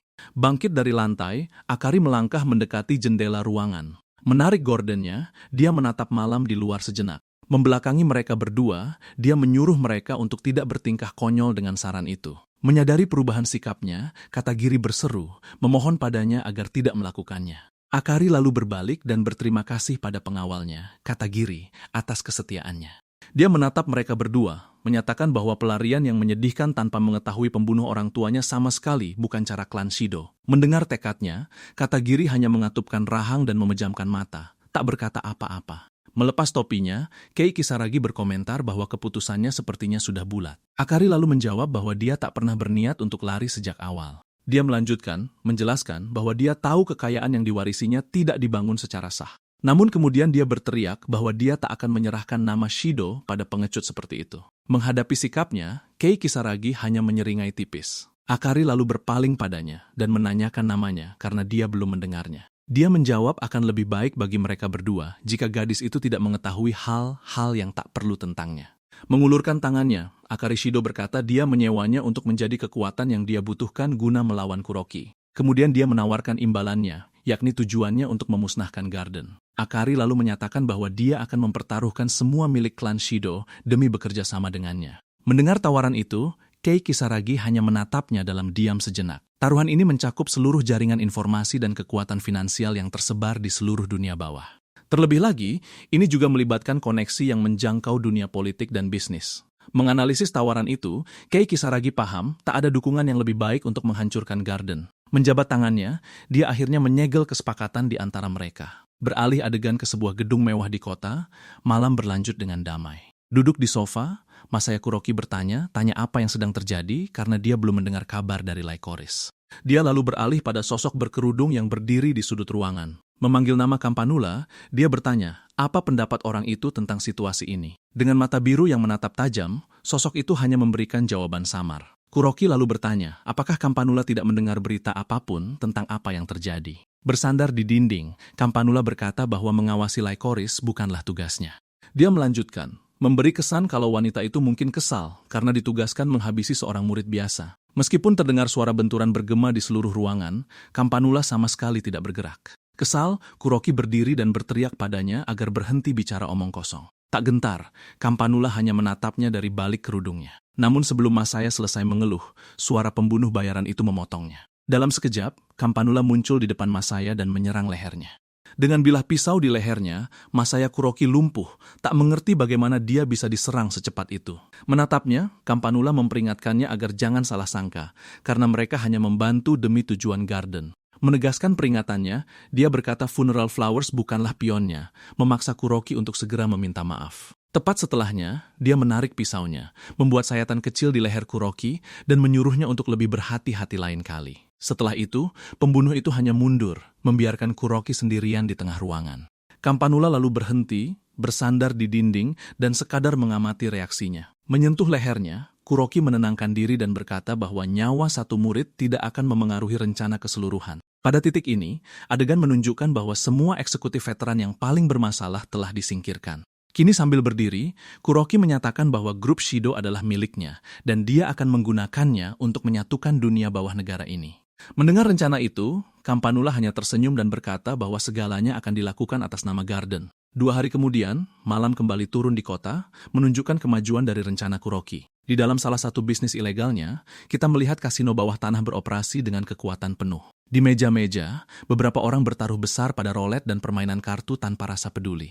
Sementara itu, seorang pria kaya dengan tenang menghisap cerutunya di sebelah seorang wanita, menikmati tempat itu. Tiba di kasino, sosok seorang wanita disambut di pintu masuk utama aula. Terungkap sebagai Akari Shido, dia memasuki tempat itu ditemani Kei Kisaragi dan Katagiri. Semuanya berpakaian rapi untuk misi tersebut. Saat mereka berjalan menyusuri aula, Kei menatap Akari yang berada sedikit di depan mereka. Lalu kelompok itu mendekati sebuah pintu yang mengarah langsung ke area VIP kasino. Menunjukkan bahwa serangan balik terhadap Garden akhirnya akan dimulai, mata Kei Kisaragi menyala merah. Di dalam kasino, roda roulette berputar tanpa henti. Sementara itu, mesin slot juga dimainkan dengan lancar. Di salah satu meja, kartu dikocok untuk babak taruhan berikutnya. Di tengah aula, beberapa tamu sedang bersenang-senang, sama sekali tak menyadari apa yang akan terjadi. Saat itu, Akari Shido menyusuri kasino, diikuti dari dekat oleh Kei Kisaragi dan Katagiri. Melewati kerumunan, Akari membuat semua orang menoleh kemanapun dia pergi. Memperhatikan kelompok itu, 2 orang berkomentar bahwa dia terlihat terlalu muda untuk berada di sana. Di samping Kei, Katagiri berkata mereka terlalu mencolok di keramaian. Tapi Kei Kisaragi hanya membalas bahwa semuanya berjalan tepat sesuai rencana. Dalam kilas balik, adegan beralih ke momen saat rencana tersebut sedang didiskusikan. Di dalam sebuah ruangan, Kei dan Akari mendengarkan dengan saksama apa yang dikatakan Katagiri. Sangat menentang ide itu, Katagiri menggebrak meja dengan tangannya. Dia lalu berteriak pada Kei Kisaragi, menanyakan kenapa Akari harus masuk ke wilayah musuh. Katagiri lanjut mengatakan bahwa jika ini hanya tentang menyingkirkan Kuroki, Kei bisa saja pergi sendiri. Kei lalu menjelaskan jika dia menyingkirkan targetnya dan Akari tetap bersembunyi, kelompok itu akan ditinggalkan tanpa pemimpin. Melanjutkan penjelasannya, Kei berkata bahwa tanpa pemimpin yang jelas, grup Shido akan hancur dalam perang suksesi dan ditelan oleh sindikat lain. Memahami gentingnya situasi tersebut, Katagiri dibuat tak bisa berkata-kata. Namun Kei Kisaragi memberikan solusi, menyarankan agar Akari sebagai pewaris tunggal menantang langsung sang pengkhianat, Kuroki. Dia menjelaskan dengan melakukan ini, semua orang dalam kelompok itu akan melihat siapa pewaris yang sah dan mengikutinya tanpa ragu. Membuat keputusannya, mata Akari Shido menunjukkan tekadnya yang bulat. Beralih pada pengawalnya, dia lalu menyuruh Katagiri untuk menghubungi tempat bernama Maison Iris. Selanjutnya, Akari berkata dia butuh gaun baru yang dibuat khusus untuk malam besar di depan mata. Melihat tekadnya, Kei Kisaragi hanya tersenyum, puas dengan hasil rencana itu. Kembali ke masa kini, kelompok itu akhirnya mencapai pintu area VIP kasino. Sudah berada di dalam, salah satu bawahan mendekat untuk membisikkan sesuatu ke telinga Masaya Kuroki. Mendengar pesan itu, dia mengetahui bahwa pewaris muda grup Shido ada di sana bersama 2 pengawal. Menyadari bahwa gadis itu selamat, Kuroki tak bisa menyembunyikan kekesalannya atas kehadirannya. Mendengar itu, Campanula berpendapat situasinya sangat sempurna dan menawarkan diri untuk segera mengurusnya. Namun Kuroki menepis tawaran itu, menyuruhnya agar tidak melakukan apapun di depan para klien guna menghindari rusaknya reputasi tempat itu. Jadi dia memerintahkan anak buahnya untuk memperlakukannya seperti tamu biasa tanpa perlakuan khusus untuk saat ini.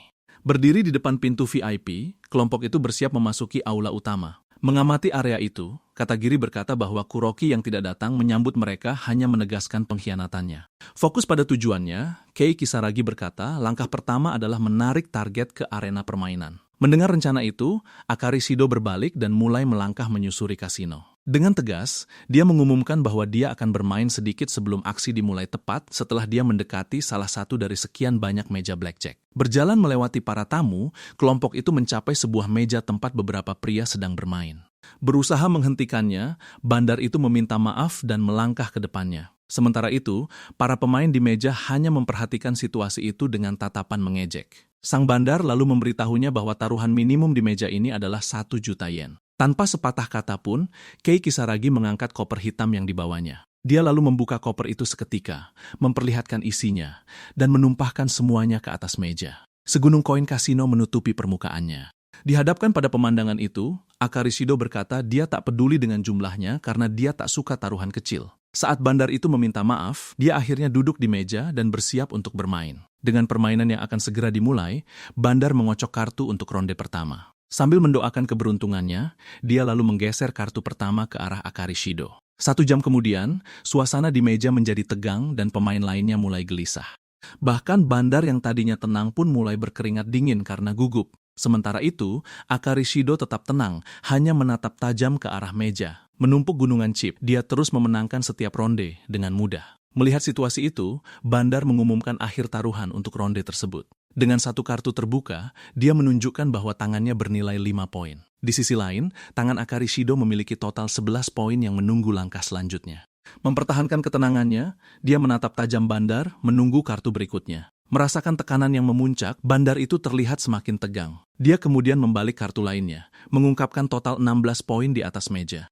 Tepat setelah itu, dia menarik kartu lain dari tumpukan untuk melengkapi tangannya. Namun saat melihat hasilnya, bandar itu membeku, tak mampu bereaksi. Tiba-tiba, tangannya terkunci aneh seolah dia sedang kejang.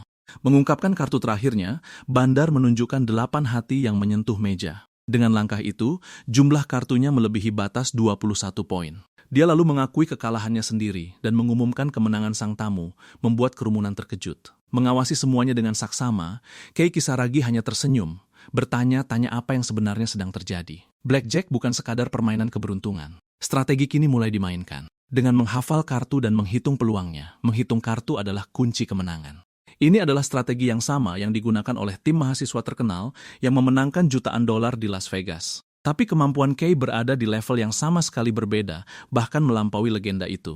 Menghafal setiap kartu yang dibagikan, dia langsung menghitung ulang peluang dari sisa tumpukan kartu.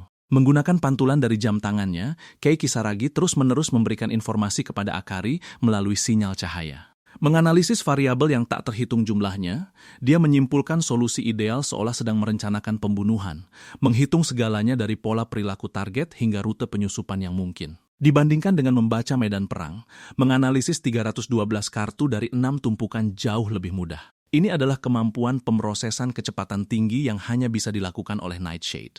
Kembali ke meja, bandar dan para pemain lain menjadi tegang dengan rentetan kemenangan Akari. Dengan tenang, dia berkata belum puas bermain dan memintanya untuk membagikan kartu berikutnya. Tak bisa menyembunyikan kegugupannya, bandar itu bercucuran keringat dingin. Dengan kaki gemetar, dia tahu jika kalah sekali lagi, dia harus membayar dengan nyawanya. Tepat saat itu, salah satu pria di meja mendekat dan memanggil nama Akari, mengejutkan semua orang. Berbalik ke arahnya, Akari Shido berkata, "Sudah lama sejak terakhir kali mereka bertemu." Berhenti di depan meja, Masaya Kuroki berkata, jika dia tahu Akari akan berkunjung, dia pasti akan datang menyambutnya. Dengan senyuman, dia terus menatap langsung ke arah Akari dari tempatnya berdiri.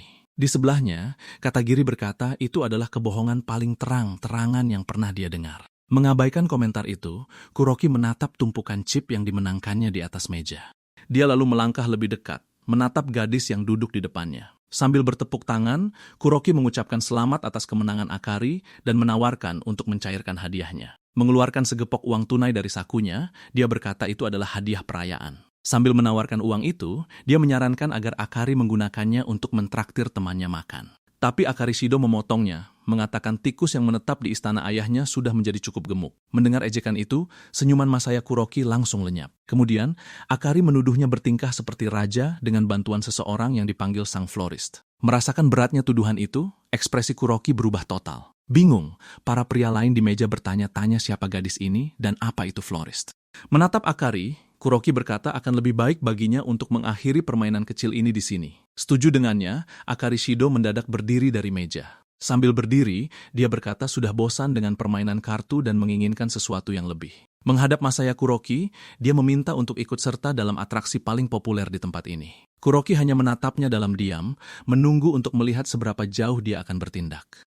Dengan tatapan menantang, dia lalu bertanya, apakah yang dimaksudnya adalah Blood Cage. Itu adalah arena seni bela diri bawah tanah yang terletak di Rubanah Kasino. Akari lalu mengusulkan agar mereka masing-masing mengirimkan petarung ke dalam ring, dan yang terakhir bertahan adalah pemenangnya. Berusaha mengelak, Kuroki berkata, sayangnya tidak ada pertarungan yang dijadwalkan hari ini. Tapi Akari memotongnya, menyatakan bahwa dia akan mempertaruhkan semua warisan ayahnya dalam pertarungan ini. Melawan taruhannya, dia menuntut Kuroki untuk mempertaruhkan seluruh kasino ini. Terkejut dengan usulan itu, dia menyadari ini adalah perebutan hak suksesi kelompok Shido. Sementara itu, Akari menatapnya sambil menyadari, ini adalah taruhan gila yang bersejarah. Tertekan, Kuroki mengerti bahwa jika dia menolak tantangan ini, reputasinya akan hancur. Dengan sedikit senyuman, Akari mengejeknya, bertanya apakah dia benar akan lari dari pertarungan ini. Tanpa jalan keluar, Masaya Kuroki hanya menggertakkan giginya menerima tantangannya. Merasa usulan itu menarik, Masaya Kuroki menghadapi Akari yang tetap menyilangkan lengannya. Dengan wajah yang berdekatan, Kuroki menerima tantangannya, menyebut gadis itu bocah nakal. Berdiri sedikit di belakang, Kei Kisaragi menyaksikan interaksi mereka tanpa sepatah kata pun. Melihat rencananya berhasil, senyum tipis muncul di wajah Kei saat menyadari musuhnya memakan umpan tersebut. Di tempat lain di kasino, adegan beralih ke pintu yang mengarah ke area VIP. Segera setelah itu, gambar menunjukkan pintu lain yang jauh lebih sederhana dan tanpa tanda. Di dalam, Campanula duduk sendirian di ruangan gelap menatap beberapa monitor di depannya. Pada salah satu monitor, dia menonton siaran langsung dari kamera keamanan yang merekam Akari dan Kuroki. Memfokuskan gambar, dia memperbesar wajah Kei Kisaragi yang masih berdiri di belakang Akari. Saat mengenali wajahnya, senyum manik dan mengerikan muncul di wajah Campanula. Beralih adegan, dua penjaga terlihat menjaga pintu masuk lift Rubanah. Saat kamera bergerak lebih dekat, kedua pria itu tetap diam melindungi akses ke area tersebut. Tepat saat itu, pintunya terbuka, memperlihatkan koridor gelap yang mengarah ke arena pertarungan. Di dalam arena, kerumunan orang berteriak dan bersorak, sangat antusias dengan apa yang akan terjadi. Tiba-tiba, lampu Blood Cage menyala dan sebuah suara mengumumkan dimulainya acara. Menyambut kerumunan, suara penyiar bergema ke seluruh Blood Cage. Selanjutnya, dia mengumumkan bahwa meskipun tidak direncanakan, sebuah pertarungan spesial menit terakhir telah disiapkan. Berdiri di antara kedua petarung, sang penyiar berkata bahwa semua orang yang hadir di sini sangatlah beruntung. Mengumumkan peserta pertama, dia memperkenalkan pria yang bertarung di sudut merah. Memamerkan ototnya, juara arena yang tak terkalahkan, Takeshi si penghancur, Kinjo, bersiap untuk pertarungan. Tepat setelah itu, sang penyiar menunjuk ke sisi lain dan memperkenalkan penantang dari sudut biru. Di sudut lain, Kei Kisaragi menghadapi lawannya tanpa menunjukkan reaksi apapun. Diperkenalkan sebagai petarung misterius tanpa nama, Kei hanya merapikan dasinya. Melihat fisiknya, beberapa pria di antara penonton mulai tertawa, meragukan dia bisa bertahan 1 menit saja. Kemudian Katagiri menjelaskan bahwa Takeshi Kinjo adalah raja arena tak terkalahkan, seorang ahli karate yang telah mengirim semua lawannya ke rumah sakit. Mempertanyakan hasilnya, dia bertanya apakah Kei Kisaragi benar bisa memenangkan pertarungan ini. Tanpa memalingkan pandangan dari ring, Kei tetap diam saat Katagiri memperingatkannya tentang lawannya, tapi dia hanya menghela napas perlahan dan menjawab bahwa dirinya bukanlah seorang seniman bela diri. Menjelaskan aturannya, sang penyiar berkata bahwa penggunaan senjata dilarang, tetapi selain itu semuanya diperbolehkan. Lalu Takeshi Kinjo menghadapi lawannya dengan senyuman di wajahnya, siap untuk bertarung. Di tengah ring, Kei Kisaragi hanya menatap lawannya, menunggu sinyal untuk memulai. Segera setelah itu, sang penyiar berteriak ke mikrofon dan memberikan sinyal dimulainya pertarungan. Maju dengan cepat, Takeshi Kinjo menerjang ke arahnya. Menerima pukulan pertama dan bertahan dengan lengannya, Kei terlempar mundur oleh dampaknya. Mengejeknya, Takeshi Kinjo berteriak dan bertanya, ada apa dengan bocah berjas ini? Melanjutkan serangannya, dia melepaskan serangkaian pukulan yang berhasil diblokir oleh Kei. Di bangku penonton, para pria berteriak dan bersorak untuk Kinjo, menyuruhnya untuk segera mengakhiri pertarungan itu. Dari kursi VIP, Akari Shido dan Masaya Kuroki hanya mengawasi pertarungan itu dari kejauhan. Menganalisis situasi, Kuroki menyadari ada yang tidak beres dengan pertarungan itu. Dia kemudian berkomentar bahwa bocah itu menangkis inti dari pukulan Kinjo. Tanpa beranjak dari tempatnya, Kei Kisaragi terus menangkis serangan lawannya. Menggerakkan tubuhnya, dia menghindari dan memblokir setiap pukulan yang mengarah padanya. Dengan rokok di mulutnya, Kuroki berkata bahwa itu trik murahan yang lumayan menghibur. Di sebelahnya, Akari terus menyaksikan pertarungan itu dengan saksama, tanpa mengucapkan sepatah kata pun. Kuroki lalu memberitahunya bahwa seni bela diri berbeda dengan dunia tempat mereka hidup. Di tempat tanpa hukum seperti ini, kemenangan tidak ditentukan oleh teknik murahan semacam itu. Dia mengakhirinya dengan berkata bahwa yang benar-benar menentukan pertarungan adalah kekerasan yang murni dan tak masuk akal. Menyelesaikan kalimatnya, dia menatap tajam ke arah Akari yang tidak menunjukkan reaksi apapun. Mencengkeram lengannya, Akari menghentikan pria itu untuk melanjutkan ancamannya. Duduk kembali, Kuroki berkata dia harus memberinya pelajaran setelah pertarungan ini selesai. Dia kemudian menambahkan bahwa setiap peliharaan butuh kedisiplinan. Di sebelahnya, Akari hanya diam duduk saat pria itu memegang rokoknya. Memecah keheningan, Akari berkata bahwa konyol sekali pria itu mencoba untuk mengendalikannya. Menatap langsung ke arahnya, dia mengakhirinya dengan berkata bahwa anjing kampung dari Garden membuatnya muak. Mendengar itu, ekspresi wajah Kuroki berubah drastis saat dia mendengar ejekannya. Tepat setelah itu, dia mematikan rokoknya dengan kasar di asbak yang ada di depannya. Bangkit dari kursinya, dia mencondongkan tubuh ke depan dan berteriak ke arah Kinjo di atas ring. Namun saat dia melihat pertarungan itu, dia menyadari sesuatu yang tak terduga sedang terjadi. Berfokus pada ring, keringat terlihat menggenang di sekitar kaki Kinjo di lantai. Benar-benar kehabisan napas, Kinjo mengepalkan tangannya, tak memahami situasi ini. Di sisi lain, Kei Kisaragi berdiri diam tanpa luka sedikit pun, hanya mengawasi lawannya. Menyaksikan pertarungan itu, Katagiri menyadari bahwa Kinjo lah yang kelelahan, padahal dia yang menyerang. Lalu Kei Kisaragi bertanya, ada apa? Menanyakan apakah lawannya bahkan sudah tidak bisa lagi mengangkat jari. Karena tidak mengerti apa yang sedang terjadi, Takeshi Kinjo mencoba bereaksi, tapi sudah terlambat. Menerjang ke arahnya, Kei Kisaragi mendaratkan tendangan yang mengenainya dengan telak.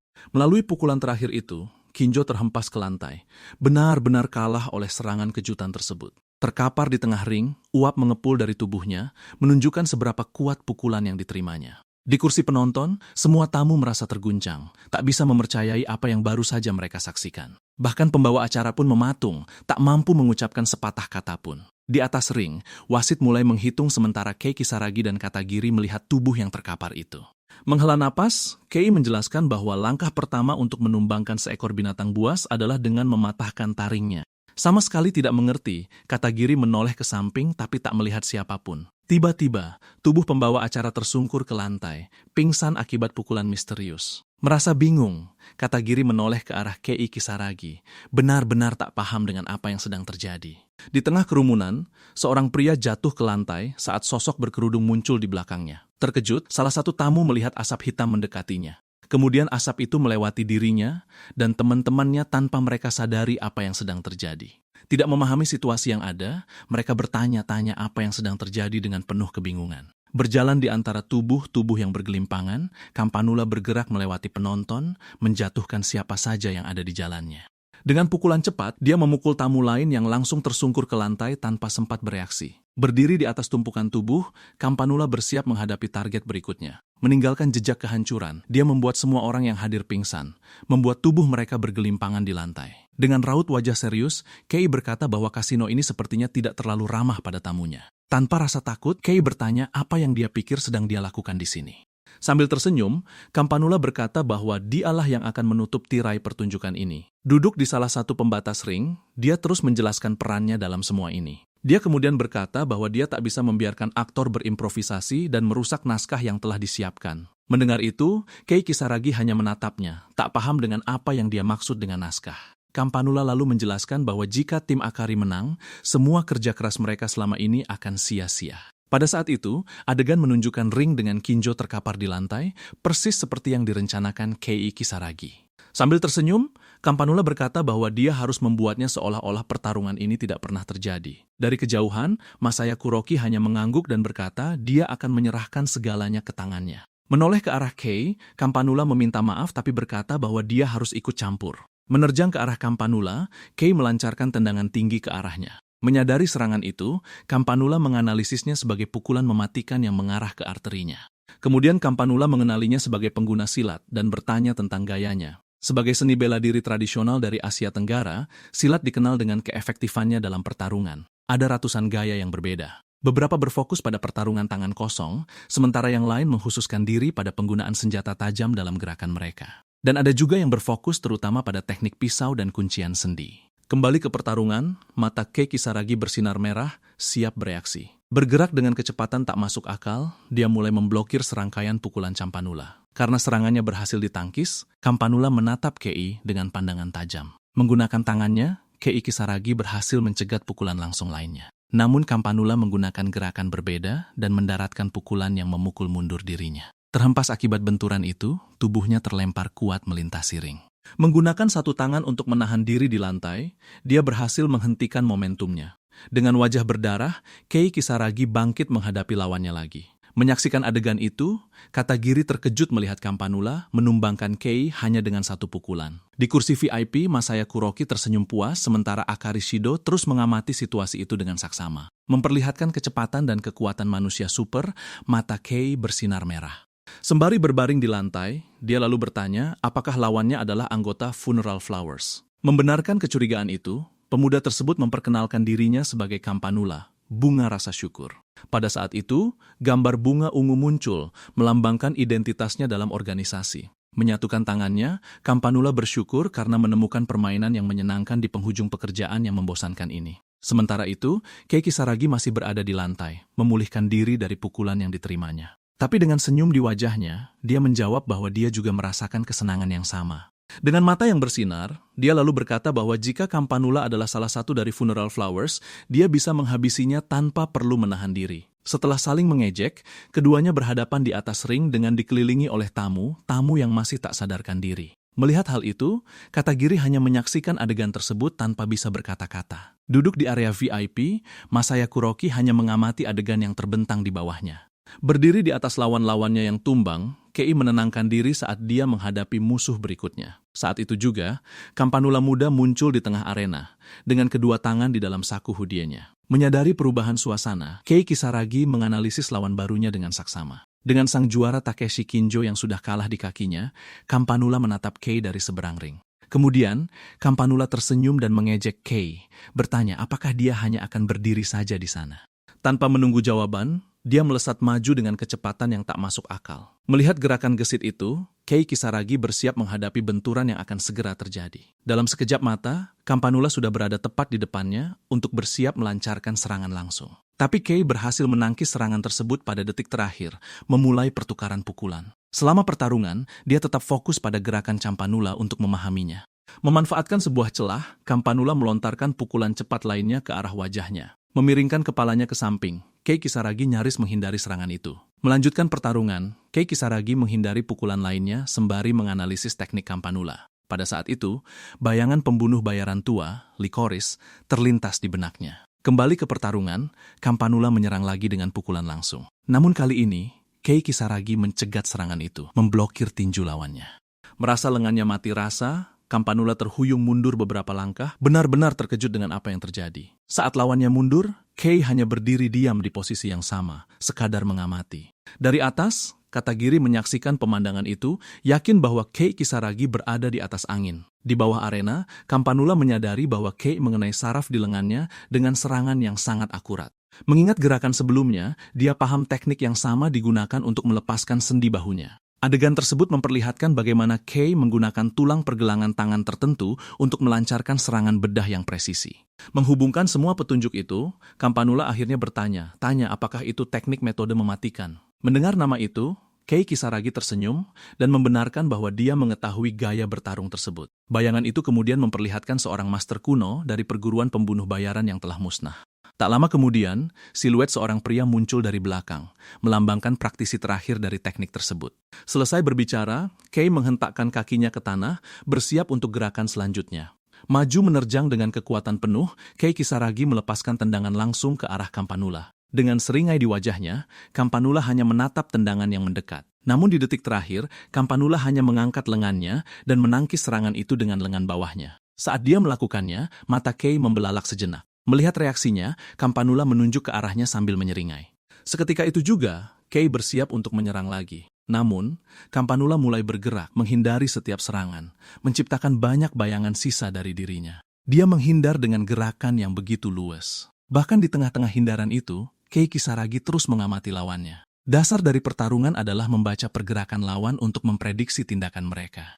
Dengan menganalisis pandangan dan titik berat mereka, kita bisa mengantisipasi pukulan selanjutnya. Itulah satu-satunya cara untuk bereaksi terhadap gerakan yang hanya berlangsung sepersekian detik. Namun melihat Campanula dari dekat, Kei menyadari bahwa dia tidak bertarung seperti itu. Dia melihat tinju, Kei bergerak ke arahnya, dan baru pada saat itulah dia menghindar. Kei pun sadar bahwa Campanula bereaksi terhadap serangan hanya setelah melihatnya. Dengan gerakan kilat, Campanula memukul Kei, membuatnya terhempas ke belakang.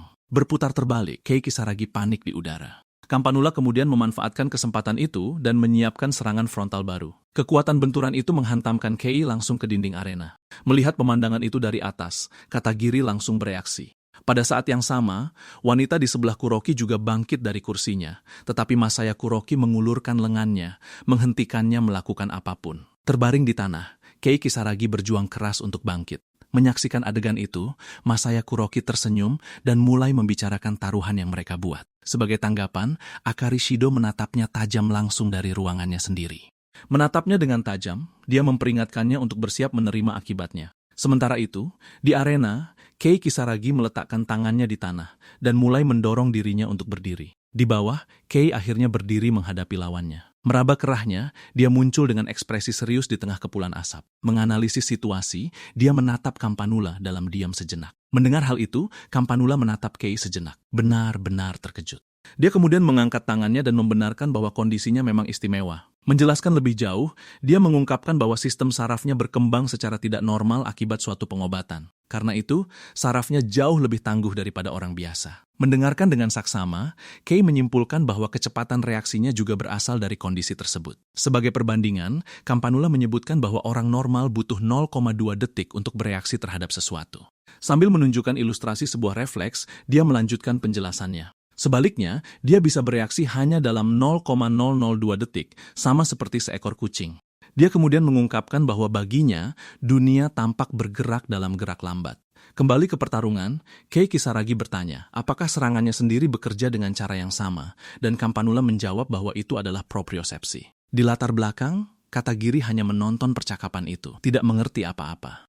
Sama sepertinya, wanita di sebelah Kuroki juga mengikuti pertarungan itu dengan saksama. Namun Kuroki hanya tersenyum dan mengungkapkan bahwa persepsinya sendiri juga berkembang secara tidak normal. Menjelaskan tekniknya, Campanula berkata dia bisa merasakan seluruh gerakan tubuhnya dan memusatkan kekuatannya pada satu titik. Dengan ini, dia mengungkapkan bahwa teknik pertarungan tingkat lanjut sama mudahnya dengan bernapas baginya. Selesai menjelaskan, Campanula menarik penutup kepalanya dan mulai mengejek Dahlia dan Lycoris. Dia mengatakan semua latihan mereka sama sekali tidak berguna dibandingkan dengan bakat alami. Namun Kei Kisaragi mengabaikan ejekan itu dan sambil tersenyum menanyakan pertanyaan tak terduga tentang matanya.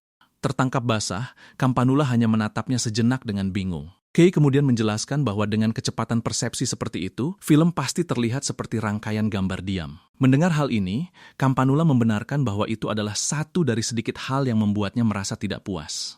Mengganti topik pembicaraan, Kei Kisaragi memperingatkan bahwa jika dia tidak punya trik lagi, pertarungan ini sudah berakhir. Dia lalu menambahkan bahwa dia akan memberikan akhir cerita untuk buku bergambar yang membosankan itu. Seketika itu juga, Kei mengambil posisi, bersiap untuk serangan terakhir. Melihat perubahan pada posturnya, Campanula juga mengambil posisi bertarung untuk duel penentuan. Kembali ke ruang observasi, Katagiri mengawasi dengan saksama mereka berdua yang berhadapan di arena. Di sampingnya, Masaya Kuroki hanya terus menonton pertarungan itu dengan tersenyum. Dengan wajah terluka, Kei menganalisis lawannya yang memiliki refleks yang benar-benar tidak normal. Karena hal ini, Campanula bisa dengan mudah menghindari serangan normal apapun. Ini membuat Kei Kisaragi hanya memiliki satu kesempatan untuk memenangkan pertarungan ini. Yakin satu-satunya kesempatannya adalah serangan balik dengan waktu yang tepat. Kei Kisaragi maju menerjang. Dia kemudian berhasil mendaratkan pukulan langsung ke tubuh Campanula. Namun Campanula hanya memandangnya dengan seringai, seolah dia sudah menduganya. Mengejek kepercayaan diri Kei, dia mengingat kembali tangkisan yang terjadi beberapa saat sebelumnya. Dia lalu mengungkapkan bahwa serangan sebelumnya itu sepenuhnya disengaja. Menggunakan reaksi supernya, dia berhasil mencengkeram pergelangan tangan Kei sebelum benturan terjadi. Pada saat yang sama, dia menyiapkan pukulan dengan tangan lainnya yang diarahkan ke wajah Kei. Serangan itu mendarat telak di dagu Kei, membuatnya terhempas ke belakang dengan keras. Mengungkapkan bahwa semuanya adalah bagian dari rencananya, Campanula menjelaskan bahwa dia telah memprediksi setiap gerakan. Melanjutkan ejekannya, dia mengatakan Kei hanya berpegang teguh pada harapan palsu. Di tanah, hanya genangan air yang terlihat di tempat Kei mendarat. Memanfaatkan kesempatan itu, Campanula mengangkat kakinya dan bersiap untuk pukulan terakhir. Berdiri di tempat yang sama, Kei hanya menatap lawannya mendekat untuk menyerang. Campanula kemudian menantangnya untuk mencoba serangan balik lainnya, seraya berkata ini akan menjadi akhir baginya. Namun Kei Kisaragi hanya menatapnya dalam diam tanpa memalingkan pandangan. Saat dia mendekat untuk serangan terakhir, Campanula menyadari bahwa Kei tidak bergerak untuk membalas serangan. Tetapi dia mengabaikannya dan terus maju, yakin bahwa jarak yang pendek akan membuat reaksi apapun menjadi sia-sia. Namun, Kei Kisaragi hanya menatap serangan Campanula yang semakin mendekat ke wajahnya. Merasakan sensasi aneh menguasai tubuhnya, Kei Kisaragi berdiri terpaku sejenak. Kemudian indranya seolah meluas, menganalisis lingkungan sekitarnya dengan cara yang benar-benar baru. Adegan beralih, menunjukkan bahwa refleks Campanula hanya bekerja terhadap ancaman yang bisa dia sadari. Jadi apa yang terjadi adalah serangan yang begitu halus, sehingga bahkan dia tidak bisa mendeteksinya tepat waktu. Karena pada saat yang tepat dia terhempas oleh pukulan Campanula, Kei bertindak. Dengan gerakan lincah, jemarinya menyentuh pelan dahi lawannya. Menggunakan teknik rahasia jarum beracun Jalambisa, dia mengaktifkan rencananya. Teknik tersebut menyerang saraf trigeminal wajah dengan ujung jari, melumpuhkan transmisi informasi sensorik. Serangan itu menjadi racun tertunda yang aktif pada saat target memasuki kondisi konsentrasi ekstrim.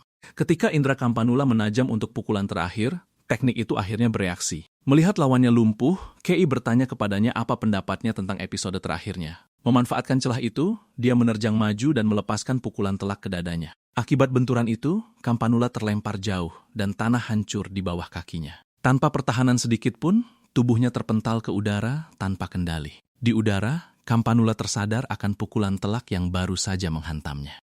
Mendarat mantap di tanah, Kei Kisaragi menuntaskan serangannya dengan sempurna. Akibat kerasnya benturan, tubuh Campanula terlempar ke arah dinding dan akhirnya tersungkur ke lantai. Melihat hasil pertarungan itu, semua orang di ruang observasi benar-benar terbungkam tanpa kata. Tak berdaya, Campanula menatap siluet Kei dan bertanya apa yang sebenarnya telah ia lakukan. Sambil menatapnya, Kei Kisaragi hanya menjawab bahwa dia cuma menyentuhnya. Adegan itu mengungkapkan bahwa Kei sama sekali tidak menyerang. Dia hanya menegangkan otot kakinya dan merendahkan panggulnya. Kemudian, dia menstabilkan tulang belakangnya dan mengunci tubuh bagian atasnya. Lalu dia mengencangkan bahu dan lengan bawahnya, mengubah tubuhnya menjadi sebuah pasak yang kokoh. Layaknya seorang atlet angkat besi, Kei menegangkan setiap tulang dan otot di tubuhnya. Pada saat itu, seluruh tubuhnya menjadi satu pilar yang mampu menahan beban hingga ratusan pon. Dengan cara ini, dia mengubah tubuhnya menjadi akar yang tertanam kuat di bumi dan tetap tak tergoyahkan. Sehingga jalur kekuatan yang berusaha dilepaskan oleh Campanula sepenuhnya terhalang oleh ujung pasak itu. Berdasarkan hukum aksi-reaksi, energi kinetik yang tak punya tempat pelampiasan itu berbalik menghantam tubuh Campanula sendiri. Dengan kata lain, itu seolah-olah dia berlari dengan kecepatan penuh ke arah tombak yang tertancap di tanah. Inilah prinsip tertinggi seni bela diri Tiongkok yang dikenal dengan meminjam kekuatan lawan untuk menyerang. Berhadapan dengan lawannya, Kei Kisaragi menegaskan bahwa ia menggunakan kekuatan Campanula sendiri untuk mengalahkannya. Tergolek di tanah, Campanula hanya bisa menatap sang pemenang pertarungan dari kejauhan. Lalu, ia akhirnya menyadari bahwa percakapan sebelumnya tentang sarafnya hanyalah sebuah jebakan. Adegan kembali ke momen saat Campanula dengan antusias memastikan bahwa dirinya itu spesial. Kemudian Kei Kisaragi mengungkapkan bahwa obrolan itu hanya untuk mengulur waktu hingga efek pukulannya mencapai puncaknya. Menerima kekalahannya, Campanula meratapi bahwa skenarionya telah dihancurkan dengan cara seperti itu. Mengingat masa lalunya, Kei berkata bahwa suatu hari nanti, setiap pembunuh bayaran akan menjadi mangsa. Berdiri di depan tubuh yang tumbang itu, ia menambahkan bahwa waktu bagi Campanula pada akhirnya akan tiba juga. Mendengar kata-katanya, Campanula hanya mengucapkan terima kasih dengan embusan napas terakhirnya. Senyum mengembang di wajahnya, ia berpikir bahwa pertemuan ini membuat dunia terasa sedikit tidak membosankan. Dengan Campanula yang akhirnya dikalahkan, siluet Kei membayang di atasnya di bawah sorotan cahaya. Dengan mata yang tak bernyawa, Campanula terbaring tak bergerak di lantai arena. Membalikkan badannya, Kei Kisaragi mengucapkan selamat tinggal pada pembunuh muda itu dan berharap ia beristirahat dengan tenang. Namun tiba-tiba, ia mendengar suara yang memanggil nama Kuroki dan langsung berbalik. Adegan menunjukkan bahwa Katagiri telah turun ke arena dan kini berada di samping Kei. Melihat ke arah ruang observasi, Kei Kisaragi melihat Masaya Kuroki menahan Akari Shido dalam dekapannya. Kemudian Masaya Kuroki menodongkan pistol tepat ke kepala Akari, menyanderanya. Melihat pemandangan ini, Kei Kisaragi menatap tajam ke arah Masaya Kuroki. Meneriakkan nama Kuroki, Katagiri bergerak untuk melindungi anggota kelompok lainnya. Dari atas, Masaya Kuroki mengabaikannya dan menyuruh Kei agar tidak bergerak sambil menahan Akari. Dengan jarinya dipelatuk, ia mengancam akan menembak jika Kei Kisaragi melangkah lagi. Tapi Kei Kisaragi hanya membalas tatapannya tanpa menunjukkan reaksi apapun. Lalu Kei hanya bertanya, "Terus kenapa?" Membuat lawannya itu benar-benar terdiam. Mendengar balasan tersebut, Masaya Kuroki membeku sesaat. Melanjutkan ejekannya, Kei bertanya, apa yang menurutnya akan terjadi setelah ia menembak Akari. Sejenak, Masaya Kuroki bimbang, tampak memikirkan kembali tindakannya. Dia lalu mencoba menenangkan diri, menyadari bahwa Kei masih belum bergeming dari posisinya. Melihat Kei hanya berdiri diam, Kuroki yakin rencananya menggunakan Sandera telah berhasil. Percaya bahwa ia berada di atas angin, ia menyeringai. Bertekad untuk membawa seseorang mati bersamanya, Kuroki bersiap untuk menembak Akari. Lalu ia akhirnya menarik pelatuk itu tanpa ragu-ragu lagi. Melihat apa yang akan terjadi, Katagiri bereaksi seketika. Tanpa bergerak, Kei Kisaragi hanya mengamati adegan itu dengan saksama. Meyakini dirinya masih punya keuntungan. Masaya Kuroki terus menggunakan Akari sebagai tameng. Mempercayai aliansinya, ia berpegang pada harapan bahwa organisasi taman akan menyelamatkannya. Tepat pada saat itu, Akari Shido memecah kesunyian dan mengajukan pertanyaan langsung padanya. Menatap tajam pada Kuroki, dia menanyainya soal kematian ayahnya. Mendengar pertanyaan itu, ia memalingkan wajah sejenak, mengingat kembali bos lamanya. Lalu Kuroki mengungkapkan bahwa ayahnya berencana untuk membubarkan klan Shido. Mendengar hal ini, Akari dan Katagiri benar-benar terguncang oleh pengungkapan tersebut. Dalam ledakan amarah, Masaya Kuroki mulai berteriak bahwa dia pasti sedang bercanda. Dengan marah dia mengklaim bahwa dirinya telah mempertaruhkan segalanya demi nama Shido. Sesaat, Akari memejamkan mata saat sebuah kenangan terlintas di benaknya. Adegan beralih ke masa lalu, memperlihatkan Akari di samping sang ayah di suatu momen yang damai. Dalam kilas balik itu, mantan ketua grup Shido tersebut hanya tersenyum pada putrinya. Kembali ke masa kini, Akari membuka matanya dan menghadapi Kuroki dengan penuh tekad. Mendengarkan ceritanya, Akari mencengkeram sisi gaunnya dengan kedua tangan. Kemudian dia merobek kain itu dengan gerakan cepat, memperlihatkan sebuah senjata yang tersembunyi. Memanfaatkan kelengahan Kuroki, Akari bersiap untuk menyerang. Mengambil celah itu, dia menghantam Kuroki dengan serangan lutut. Dan pada saat yang bersamaan, dia meraih pisau kecil yang terikat di kakinya. Mengarahkan pisaunya pada Kuroki, dia menyuruhnya untuk bertanggung jawab. Namun Kuroki bereaksi dengan menodongkan pistol padanya, benar-benar sudah kehilangan akal. Penuh keputusasaan, Katagiri meneriakkan nama Akari dengan cemas. Saat itu juga, pistol tersebut tiba-tiba terlepas dan jatuh dari tangannya ke lantai. Melihat tangannya, dia mencoba mencari tahu apa yang barusan terjadi. Sesaat, dia menyadari ada pisau lempar yang menancap di sana. Dari arena di bawah, tangan Kei Kisaragi masih terulur usai lemparan tersebut. Menyadari keparahan lukanya, Kuroki memperhatikan bahwa tendon di jarinya telah terputus. Mengangkat pandangannya, dia menatap sosok Kei Kisaragi di bawah sana. Memanfaatkan celah itu, Akari menyerangnya dengan serangan pamungkas. Mengambil kesempatan itu, Akari menghunuskan pisaunya ke tubuh Masaya Kuroki dengan serangan yang sangat presisi. Dengan senjata yang menancap di perutnya, dia merasakan perihnya luka itu sejenak. Merasakan dampaknya, ia berteriak saat serangan itu benar-benar menggoncangkan tubuhnya. Beberapa saat kemudian, tubuhnya roboh ke lantai, akhirnya terkalahkan.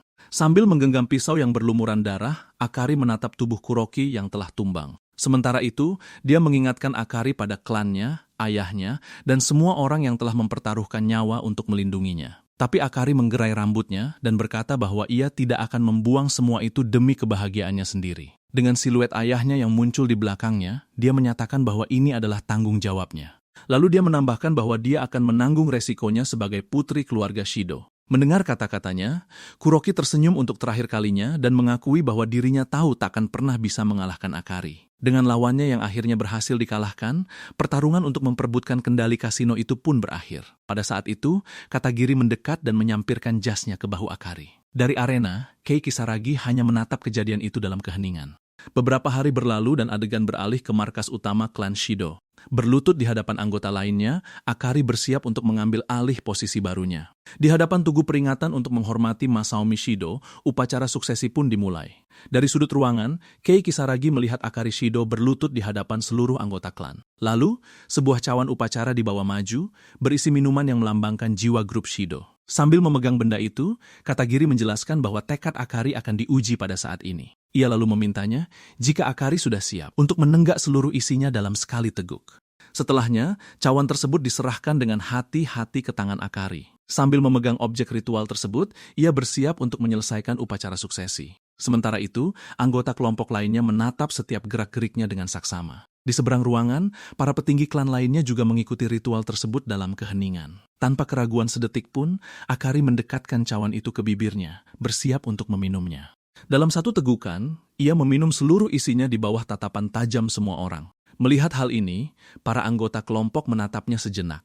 Setelah menyelesaikan ritual itu, Akari meletakkan kedua tangannya di lantai di hadapannya. Kemudian ia menunduk di hadapan semua orang dan mendeklarasikan dirinya sebagai kepala keempat kelompok Shido. Mengakhiri pidatonya, ia meminta dukungan berkelanjutan dari seluruh anggota kelompok. Berdiri dengan tegap, Akari bersiap untuk menyimpulkan pidatonya. Lalu, dengan suara tegas, ia meminta bimbingan dan dukungan dari semua orang mulai sekarang. Seketika itu juga, semua anggota klan menunduk dan menyatakan kesetiaan mereka. Sementara itu, Kei Kisaragi hanya menyaksikan semuanya dari sudut ruangan dengan tangan terlipat. Pada hari itu, Akari Shido resmi menjadi penerus dan kepala keempat kelompok Shido. Dan pada saat yang sama, ia menunjuk Kei Kisaragi sebagai penasihat tertinggi kelompok tersebut. Beralih ke masa kini, Kei duduk di depan komputer, menganalisis situasi. Mengingat kembali fakta yang ada, ia merenungkan bagaimana Kuroki dikalahkan dan Akari mewarisi kelompok Shido. Dengan penunjukannya sebagai penasihat, pengaruh dunia bawah yang sangat diincar oleh Garden kini jatuh tepat ke tangannya. Sembari mengklik mouse, ia meyakinkan diri bahwa ia telah mengambil satu langkah besar menuju tujuan akhirnya. Di layar, sebuah foto Lilia dewasa muncul, mengungkap alasan sebenarnya di balik semua ini. Pada saat itu, Kei teringat akan janji yang tak bisa ia tepati di hari itu. Kilas balik ke masa lalu, momen ketika ia membuat janji itu kepada Lilia kecil pun diperlihatkan. Dengan senyuman lebar, Lilia kecil hanya menatapnya, penuh dengan harapan. Kembali ke masa kini, ia bersumpah untuk membebaskannya dari cengkeraman organisasi Garden dengan cara apapun. Menerima sebuah notifikasi, Kei melihat bahwa analisis datanya telah selesai. Ia lalu memastikan bahwa ini adalah data milik Campanula yang dibelinya menggunakan uang kelompok Shido. Melanjutkan penyelidikannya, ia menemukan bahwa dokumen tersebut berisi rencana bisnis Garden untuk Jepang. Ia kemudian mendapati bahwa rencana itu melibatkan operasi penyelundupan senjata dan distribusi narkoba besar-besaran di seluruh negeri. Melihat hal ini, Kei terus mengetik di keyboard untuk mendapatkan lebih banyak informasi mengenai operasi tersebut. Mengungkap lebih banyak detail, ia melihat bahwa organisasi tersebut menggunakan warga sipil untuk pengiriman, mengeksploitasi para siswa yang tak menaruh curiga. Terlebih lagi, dokumen tersebut juga menyertakan informasi pribadi orang yang dimanfaatkan dalam skema ini. Seketika, Kei mencondongkan tubuhnya ke layar, terkejut dengan apa yang ia temukan. Di hadapannya, layar menampilkan profil beberapa anak muda yang dijadikan kurir oleh organisasi tersebut. Dan di antara mereka, Kei mengenali wajah seorang remaja laki-laki yang ia kenal dari masa lalunya. Kilas balik ke masa lalu, adegan menunjukkan momen saat Kei bertemu pemuda yang sama di pekerjaan lamanya. Tetapi ia tahu jumlah uang yang terlibat dalam operasi ini berada di level yang jauh berbeda. Ia juga menyimpulkan bahwa Garden tidak akan mempercayakan seluruh detail operasi sebesar ini kepada orang luar seperti Kuroki. Jadi ia berkesimpulan pasti ada bunga pemakaman lain yang mengelola semua transaksi rahasia ini. Dan kemungkinan besar, itu adalah salah satu anggota berpangkat tertinggi di dalam organisasi Garden. Mengambil keputusan, Kei Kisaragi bangkit dari kursinya, bersiap untuk langkah selanjutnya. Adegan beralih ke bagian depan sebuah SMA besar dengan beberapa siswa yang memasuki gerbangnya. Setibanya di lokasi, ia melangkah ke pekarangan sekolah itu untuk pertama kalinya. Berdiri di depan gedung, Kei memperhatikan para siswa lain yang berlalu lalang di dekatnya. Kemudian ia merapikan dasi seragam barunya saat menatap SMA di hadapannya itu. Saat bel sekolah berbunyi, halaman sekolah dipenuhi para siswa yang bersiap untuk hari sekolah lainnya. Menuju ke lokernya, Kei Kisaragi mengambil sepasang sepatu yang akan dipakainya di dalam ruangan. Sambil memegang sepatu itu, ia menatapnya sejenak, teringat akan ketidakhadirannya. Adegan menunjukkan bahwa Kei menggunakan alasan flu untuk membolos, sementara ia mengurus insiden kelompok Shido. Berdiri di depan loker, ia berbalik ketika menyadari ada pergerakan tepat di belakangnya. Tepat pada saat itu, sekelompok siswa yang dipimpin oleh seorang kakak kelas berhenti tepat di depannya. Dengan kedua tangan di saku, pemimpin kelompok itu menatapnya dan bertanya apakah ia sudah sembuh dari flu-nya. Di sebelah mereka, anak laki-laki yang terlibat dalam operasi pengiriman itu hanya menyaksikan situasi yang terjadi. Membalas kakak kelas itu, Kei membenarkan bahwa ia sudah baikan dan memanggilnya senpai. Kilas balik 1 minggu yang lalu, Kei berada di kamarnya sedang menganalisis data di komputernya. Dari data tersebut, ia menemukan bahwa Dahlia tidak terlalu mengenal Jepang. Karena hal ini, rencananya adalah mempekerjakan seorang kurir amatir lokal untuk membantu operasi tersebut.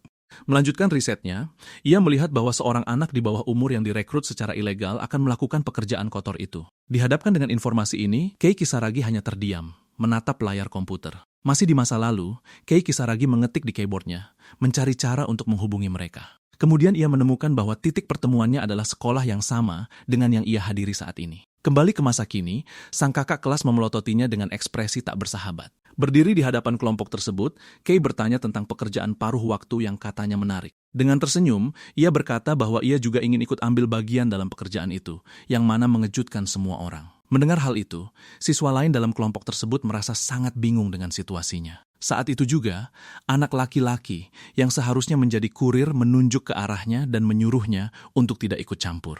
Namun sang pemimpin kelompok hanya menyeringai dan berkata bahwa ia memiliki pekerjaan yang sangat cocok untuknya. Dengan putus asa, anak laki-laki itu mencoba membantah, mengatakan bahwa Kei tidak akan mampu menangani tugas tersebut. Kehabisan kesabaran, sang pemimpin mencengkeram kerahnya dan menyuruhnya untuk tutup mulut sekarang juga.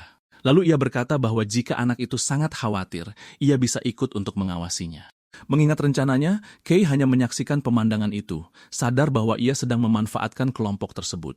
Kembali ke masa kini, ia mengangkat tangannya dan menyapa para siswa yang mendekat. Tetapi si kakak kelas memelototinya dan menyuruhnya untuk berhenti bicara omong kosong sekarang juga. Tidak mengerti, Kei Kisaragi hanya menatap sekelompok siswa di depannya itu. Kemudian, sang pemimpin kelompok mencengkeram kerah bajunya dan menyuruhnya untuk berhenti berpura-pura bodoh. Bereaksi seketika, Kei mencengkeram pergelangan tangan kakak kelas itu dan matanya berubah merah. Melihat ini, sang kakak kelas dan teman-temannya membeku saat sebuah suara meneriaki mereka untuk berhenti. Lalu kelompok siswa lain mendekat dan melerai perkelahian di tengah lorong itu. Para pendatang baru menghadapi kelompok kakak kelas tersebut dalam diam. Melihat para siswa baru tersebut, Kei Kisaragi mengenali mereka dari suatu tempat di sekolah. Kakak kelas itu lalu memelototi pemimpin kelompok baru tersebut dan menyuruhnya untuk tidak ikut campur. Namun pemuda bernama Ichinose itu mengabaikannya dan menyuruhnya untuk segera melepaskan Kei Kisaragi. Mendengar perintah tersebut, kakak kelas itu hanya menatapnya sejenak sebelum merespons. Ia akhirnya melepaskan kerah Kei dan mundur perlahan. Kini kedua kelompok siswa tersebut hanya saling menatap tajam di tengah lorong sekolah. Sementara itu, pemuda berambut merah itu mendekati Kei dan meminta maaf atas apa yang terjadi. Tepat setelah itu, Akira Ichinose mengulurkan tangannya kepadanya dan bertanya apakah ia baik-baik saja. Pada saat itu, Kei teringat bahwa ia adalah kapten klub kendo, yang bahkan ditakuti oleh para berandal sekolah. Menjabat tangan Ichinose, Kei Kisaragi berkata ia baik-baik saja dan berterima kasih padanya atas bantuannya. Sambil menggenggam tangannya dengan erat, Kei hanya menatapnya sejenak. Kemudian, Ichinose mengungkapkan bahwa ia hanya turun tangan karena Kaido Saiki, sang ketua OSIS, yang memintanya. Saat itu, ketua OSIS memperkenalkan dirinya dan berkata ia tak bisa mengabaikan mereka yang melanggar peraturan sekolah. Di sebelahnya, sang sekretaris OSIS, Mio Hasagawa, mengeluh bahwa mereka sudah berkelahi, bahkan sebelum kelas dimulai. Lalu Jun Sagara, anggota kelompok lainnya, berkata ia lega karena Kei tidak terluka. Melihat kelompok itu, Kei menyadari bahwa mereka adalah jajaran kedua siswa paling berpengaruh di sekolah. Tepat setelah itu, Kaito Saiki menawarkan untuk melaporkan insiden tersebut kepada para guru sambil membenarkan letak kacamatanya. Tetapi Kei Kisaragi menolak bantuan itu dan berkata tidak ada yang perlu dikhawatirkan. Mendengar jawabannya, Saiki berkata bahwa jika ia memiliki masalah lagi, ia bisa datang menemuinya. Saat kelompok itu berjalan pergi, Kei merapikan kerah seragam sekolahnya. Beralih adegan, pemuda berambut merah itu pergi ke atap sekolah. Di atas sana, ia menyalakan rokok dan mencoba bersantai sejenak. Namun tiba-tiba sebuah suara menyela dan bertanya apa yang sedang terjadi di sini. Berbalik, ia melihat Kei Kisaragi berdiri di ambang pintu yang mengungkapkan bahwa ia hanya bercanda. Di atap, Kei Kisaragi dan pemuda berambut merah itu berbicara berdua saja, saling meminta maaf atas apa yang terjadi. Anak laki-laki itu mengatakan bahwa ia sudah berusaha mencegah yang lain, tapi gagal. Tapi Kei mengabaikannya dan memintanya untuk menceritakan apa yang terjadi saat dia tidak ada di sekolah. Dia kemudian bertanya apakah terjadi sesuatu selama ketidakhadirannya, menatap tajam ke arah anak itu. Terkejut, anak laki-laki itu menyadari bahwa Kei Kisaragi sepertinya telah berubah. Berpura-pura batuk, Kei bercanda bahwa itu pasti karena flu parah yang dideritanya. Namun anak itu memotong ucapannya dan mengatakan bahwa dia sudah berbeda dari sebelumnya, karena dia tidak akan pernah mau terlibat dalam pekerjaan ilegal. Kei Kisaragi hanya menjawab bahwa manusia bisa berubah dan mendesaknya untuk menjawab pertanyaan itu. Ragu sejenak, anak itu akhirnya mengungkapkan bahwa setelah Kei pergi untuk pekerjaan itu, mereka dipanggil oleh kontraktor pengiriman. Dia mengatakan mereka diberitahu bahwa Kei mengacaukan pengambilan barang dan tidak ada yang bisa menyalahkannya karena melarikan diri. Namun Kei Kisaragi memotongnya, menegaskan bahwa dia tidak melarikan diri dan bertanya apa yang terjadi selanjutnya. Anak itu mengungkapkan bahwa sejak saat itu, mereka dipaksa bekerja tanpa bayaran untuk memperbaiki keadaan. Tugas mereka adalah mengumpulkan paket misterius tanpa mengetahui apa isinya. Setelah itu, mereka harus meninggalkan paket tersebut di loker koin di Shinjuku. Dan untuk sampai ke sana, mereka harus menggunakan jalur Shonan Shinjuku pada waktu yang telah ditentukan antara jam 4 hingga 6 malam. Menganalisis informasi tersebut, Kei Kisaragi menyimpulkan bahwa jalur kereta yang sibuk membuat pengawasan menjadi sulit, dan jam sibuk membuat para remaja tidak terlalu dicurigai. Anak itu kemudian mengungkapkan bahwa mereka tahu itu berbahaya, dan sejujurnya, mereka semua ingin keluar dari sana. Mendengar penjelasannya, Kei berkata dia tidak menyalahkannya karena merasa seperti itu. Dia mengerti bahwa organisasi itu membongkar produk di pelabuhan Yokohama dan menggunakan siswa untuk mengangkutnya, sehingga bisa menghindari pos pemeriksaan polisi. Dengan putus asa, anak itu mengatakan tidak ada jalan keluar karena mereka memegang semua data diri para siswa. Namun Kei Kisaragi menepuk pundaknya dan mengatakan bahwa ia yang akan menangani situasi tersebut. Berkeringat dingin, anak itu berteriak putus asa bahwa dia tidak bisa meminta bantuan dan benar-benar terjebak. Mengamati ketakutan anak itu, Kei Kisaragi hanya menatapnya lekat-lekat. Sambil melangkah pergi, Kei meyakinkannya bahwa ia akan menyelesaikan masalah itu, sementara anak itu memanggil namanya. Melambai dari kejauhan, ia mengatakan kepada anak itu untuk tidak pergi lagi jika mereka memanggilnya. Dalam kebingungan, anak itu mencoba memanggil Kei yang sudah membuka pintu atap. Kembali sendirian, dia hanya bisa melihat pintu tertutup tanpa memahami apapun. Bertanya-tanya, siapa Kei sebenarnya? Anak itu menatap dengan ekspresi terkejut. Berjalan menuruni tangga, Kei Kisaragi bersiap untuk langkah selanjutnya dengan tatapan mata yang gelap. Adegan berakhir dengan dia merapikan dasinya, siap mengguncang dunia bawah tanah dengan menyusup ke dalam operasi tersebut. Adegan beralih ke bagian depan sebuah gedung kecil berlantai 3. Mendekati pintu itu, Kei Kisaragi membukanya dan melangkah masuk. Begitu berada di dalam, dia mendapati dirinya berada di sebuah gudang yang benar kosong. Melihat sekelilingnya, Kei menyadari tempat itu telah dikosongkan sepenuhnya. Berdiri di tengah ruangan, ia menyimpulkan bahwa sudah tidak ada siapapun di sana. Adegan beralih ke masa lalu, memperlihatkan gudang yang sama kini ditempati oleh sekelompok pria. Seorang pria kekar berkepala pelontos memimpin kelompok itu, menggenggam sebuah perkakas di tangannya. Menyapu pandangannya ke lantai, Kei bertanya-tanya apakah mereka memindahkan markas setelah kematian Dahlia, tapi dia segera menepis gagasan itu karena bukan mereka yang memegang kendali. Dia kemudian menyimpulkan bahwa ada seseorang yang menjadi dalang di balik layar, sang bunga wilayah yang bertanggung jawab atas operasi ini. Mengambil ponsel dari sakunya, ia bersiap untuk melakukan panggilan penting. Sambil tersenyum, Kei menyadari bahwa ia kini memiliki jaringan informasi yang kuat dalam genggamannya. Adegan berpindah ke markas besar grup Shido, memperlihatkan pintu menuju ruang kantor utama. Di dalam, Akari sedang duduk di mejanya, sibuk bekerja di depan komputernya. Tepat saat itu, ia mendapat panggilan dari Kei Kisaragi dan langsung menjawabnya. Di layar ponselnya, panggilan dari penasihat tertinggi pun tertera. Saat panggilan terhubung, Kei bertanya kepadanya bagaimana rasanya menjadi bos baru. Menghela napas di tengah tumpukan kertas, Akari mengeluh bahwa dia sibuk membereskan kekacauan yang ditinggalkan Kuroki. Kei kemudian menasihatinya agar tidak putus sekolah, dan dia pun menanyakan alasannya. Di ujung telepon sana, ia menjelaskan bahwa penting untuk tetap menapakkan satu kaki di dunia normal agar keseimbangannya terjaga. Segera setelah itu, Kei langsung ke intinya dan meminta bantuan Akari untuk menyelidiki kru yang memindahkan barang ilegal. Mendengar hal ini, Akari mengungkapkan bahwa operasi ini memang sudah menjadi salah satu sakit kepala terbesarnya. Dia menjelaskan bahwa ayahnya, sang mantan bos, tidak pernah mau terlibat dalam bisnis kotor semacam itu. Sehingga dia menyimpulkan bahwa Kuroki bergerak di belakang ayahnya, membangun operasi itu sendirian. Melanjutkan pembicaraan, Kei mengatakan dia akan mengirimkan alamat tempat persembunyian para kurir itu meskipun tempatnya sudah kosong. Akari dengan sigap setuju untuk menyelidiki kasus tersebut dan berjanji akan membagikan informasi baru apapun yang ia temukan. Saat perbincangan usai, dia terdiam sejenak, tenggelam dalam pikirannya. Namun di ujung sana, Kei menunggu dan Akari bertanya apakah ada sesuatu yang salah. Kemudian dia menyimpulkannya sendiri. Jika Kei mulai bergerak, The Garden pasti terlibat. Karena itu, ia mengakhiri panggilan dengan memperingatkannya agar sangat berhati-hati. Mengakhiri panggilan dengan senyuman, Kei mengucapkan selamat tinggal pada bos keempat grup Shido. Berjalan di jalanan pada saat senja, ia melangkah pulang ke rumah. Adegan beralih ke lingkungan tempat tinggalnya, di mana lampu rumah sudah menyala. Di rumahnya, makanan yang hangat dan lezat sudah tersaji di atas meja. Duduk di meja makan bersama keluarga angkatnya, Kei Kisaragi menyantap makan malam dalam suasana yang damai. Merasa khawatir akan kesehatannya, ayah angkatnya bertanya apakah dia sudah merasa baikan. Merasa lega, ibu angkatnya berkata bahwa sebelumnya ia tidak nafsu makan dan kini menyemangatinya untuk makan. Menyaksikan keluarganya tertawa dan berbincang, Kay teringat kembali pada masa lalunya sebagai seorang pembunuh bayaran.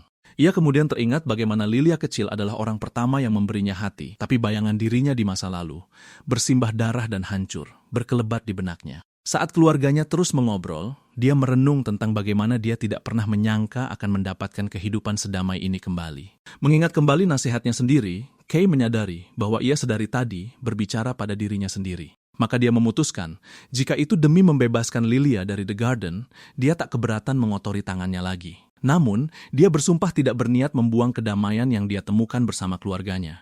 Karena sekarang dia bukan lagi mesin pembunuh, melainkan manusia bernama Kei Kisaragi.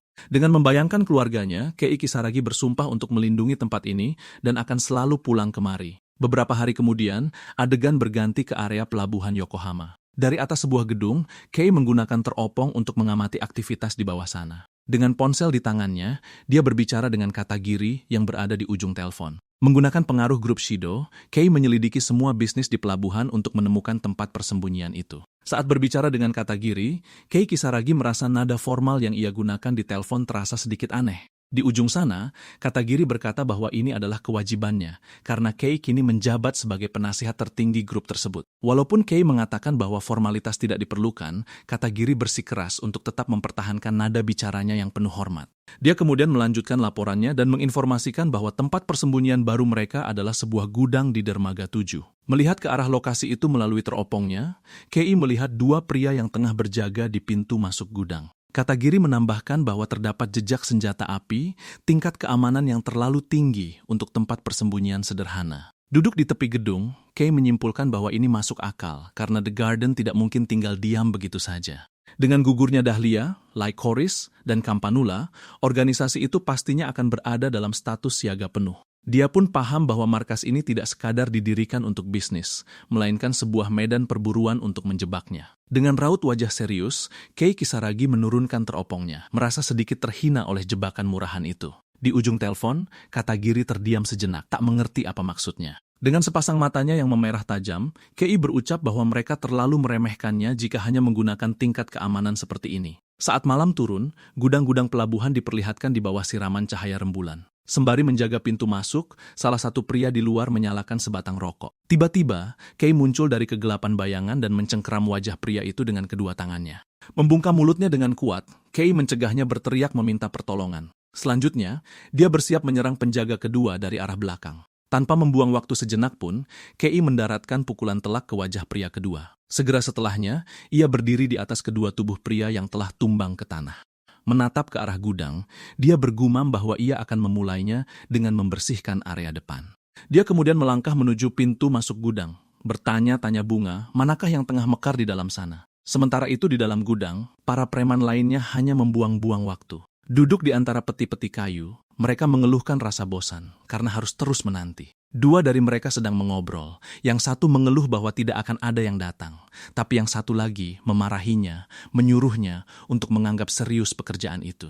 Sambil mengeluarkan pistol, dia memamerkan bahwa dia telah mendapatkan mainan baru. Dengan tersenyum, dia dengan antusias memamerkan pistol itu kepada rekannya. Tanpa terkesan, pria yang satu lagi mengabaikannya dan berkata bahwa para maniak senjata memang tidak ada harapan. Tiba-tiba, pintu gudang terbuka dengan suara dentuman keras, mengejutkan semua orang. Muncul dari balik bayang-bayang, Kei Kisaragi mencengkeram wajah salah satu preman itu. Meremasnya dengan keras, dia menghentikan pria itu dari berteriak atau membuat suara apapun. Terkejut oleh penyusup itu, pria yang membawa pistol berbalik dan membidik Kei. Dalam gerakan cepat, Kei menghindari laras pistol itu, mengelak dari tembakannya. Kemudian dia mencengkeram wajah si penembak dengan tangannya yang lain. Menggunakan kedua tangannya, dia membongkar pistol lawannya dalam sekejap mata. Dengan pistol yang hancur berantakan, bagian-bagiannya yang tak berguna jatuh berserakan di lantai. Masih menahan kedua pria itu, Kei Kisaragi menatap mereka sejenak. Kemudian dia memberikan pukulan telak ke leher salah satu dari mereka, melumpuhkannya seketika. Setelah kedua preman itu tumbang, Kei melihat sebuah kamera yang merekam ruangan tersebut. Mengeluarkan sebilah pisau, dia menancapkan bilahnya ke kamera itu sebelum infiltrasi dirinya terbongkar. Memaku alat itu ke dinding, Kei menatapnya dalam diam. Adegan ini menunjukkan bahwa pukulan leher seperti di film tidak bekerja di kehidupan nyata. Apa yang dilakukan Kay adalah menyerang pleksus saraf dalam, menyebabkan hilangnya kesadaran seketika. Berdiri di atas tubuh mereka, dia merenung bahwa dia tidak berniat mengambil nyawa para prajurit rendahan yang bisa dibuang ini. Membungkuk untuk memungut bagian-bagian pistol, dia bersiap untuk langkah selanjutnya. Memeriksa bagian-bagian pistol itu, dia menyadari bahwa dia belum pernah mendengar tentang produsennya. Menganalisis senjata itu, dia sadar bahwa pasar senjata api dunia bawah telah banyak berubah dalam 17 tahun terakhir. Adegan beralih ke bagian dalam gudang, memperlihatkan lorong panjang yang terang. Lebih ke dalam, sekelompok pria berkumpul di sebuah ruangan sedang bermain kartu. Tiba-tiba, salah satu dari mereka berdiri dan memperingatkan bosnya bahwa beberapa kamera keamanan telah mati.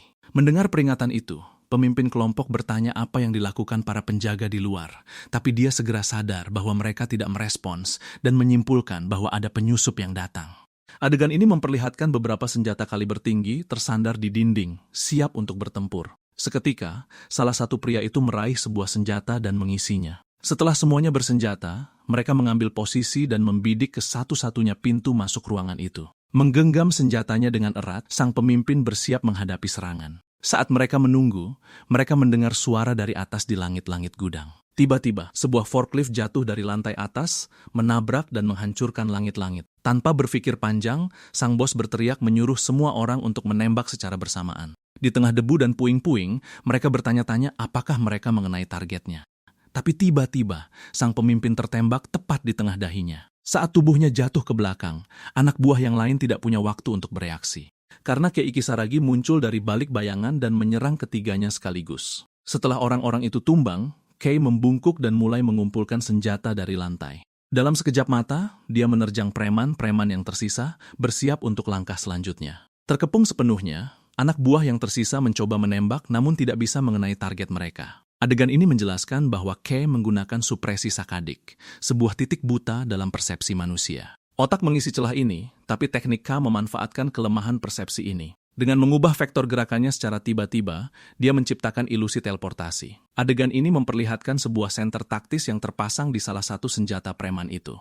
Setelah semua lawannya tumbang, pria terakhir yang tersisa bertanya-tanya apakah pertarungan ini akhirnya usai. Tapi Kei Kisaragi muncul di belakangnya dan menghabisinya dengan satu pukulan mematikan. Dengan senjata di tangannya, dia menganalisisnya dan menyimpulkan bahwa itu adalah pistol berkualitas tinggi. Berdiri di atas mayat-mayat itu, Kei merenung bahwa para pedagang senjata pasti sudah menerima resiko kematian. Meski begitu, dia menyesal tidak menemukan orang yang dicarinya di tempat tersebut. Meninggalkan mayat-mayat itu, dia menemukan sebuah laptop yang tertinggal di atas meja. Mendekati perangkat tersebut, Kei bertanya-tanya apakah dia akan menemukan informasi yang berguna di sana. Menyalakan laptop, dia mulai mengetik, mencari petunjuk tentang operasi tersebut. Menganalisis berkas-berkas itu, dia terdiam sejenak, menatap layar dengan tajam. Bangkit dari kursi, dia bersiap untuk meninggalkan gudang tersebut. Dengan tatapan penuh tekad, Kei Kisaragi bersiap untuk menyelesaikan misinya. Kemudian dia melihat sebuah bahan peledak di bawah salah satu kendaraan di dalam gudang. Adegan beralih ke pemandangan pelabuhan dari udara di malam hari. Saat itu, sesosok misterius berkerudung mengawasi semuanya dari kejauhan sambil memegang sebuah ponsel. Sesaat kemudian, sosok itu mengetuk layar perangkat tersebut dengan satu jarinya. Seketika, sebuah ledakan dahsyat meletus di dalam gudang. Menyaksikan kobaran api melahap tempat itu, sosok berkerudung itu hanya mengamati kejadian tersebut. Selanjutnya, sosok itu membuang ponselnya, menyingkirkan perangkat tersebut. Jatuh ke dalam air, ponsel itu tenggelam dan menghilang sepenuhnya. Dengan memunggungi ledakan itu, sosok berkerudung tersebut hanya tersenyum dan berjalan menjauh dari kehancuran.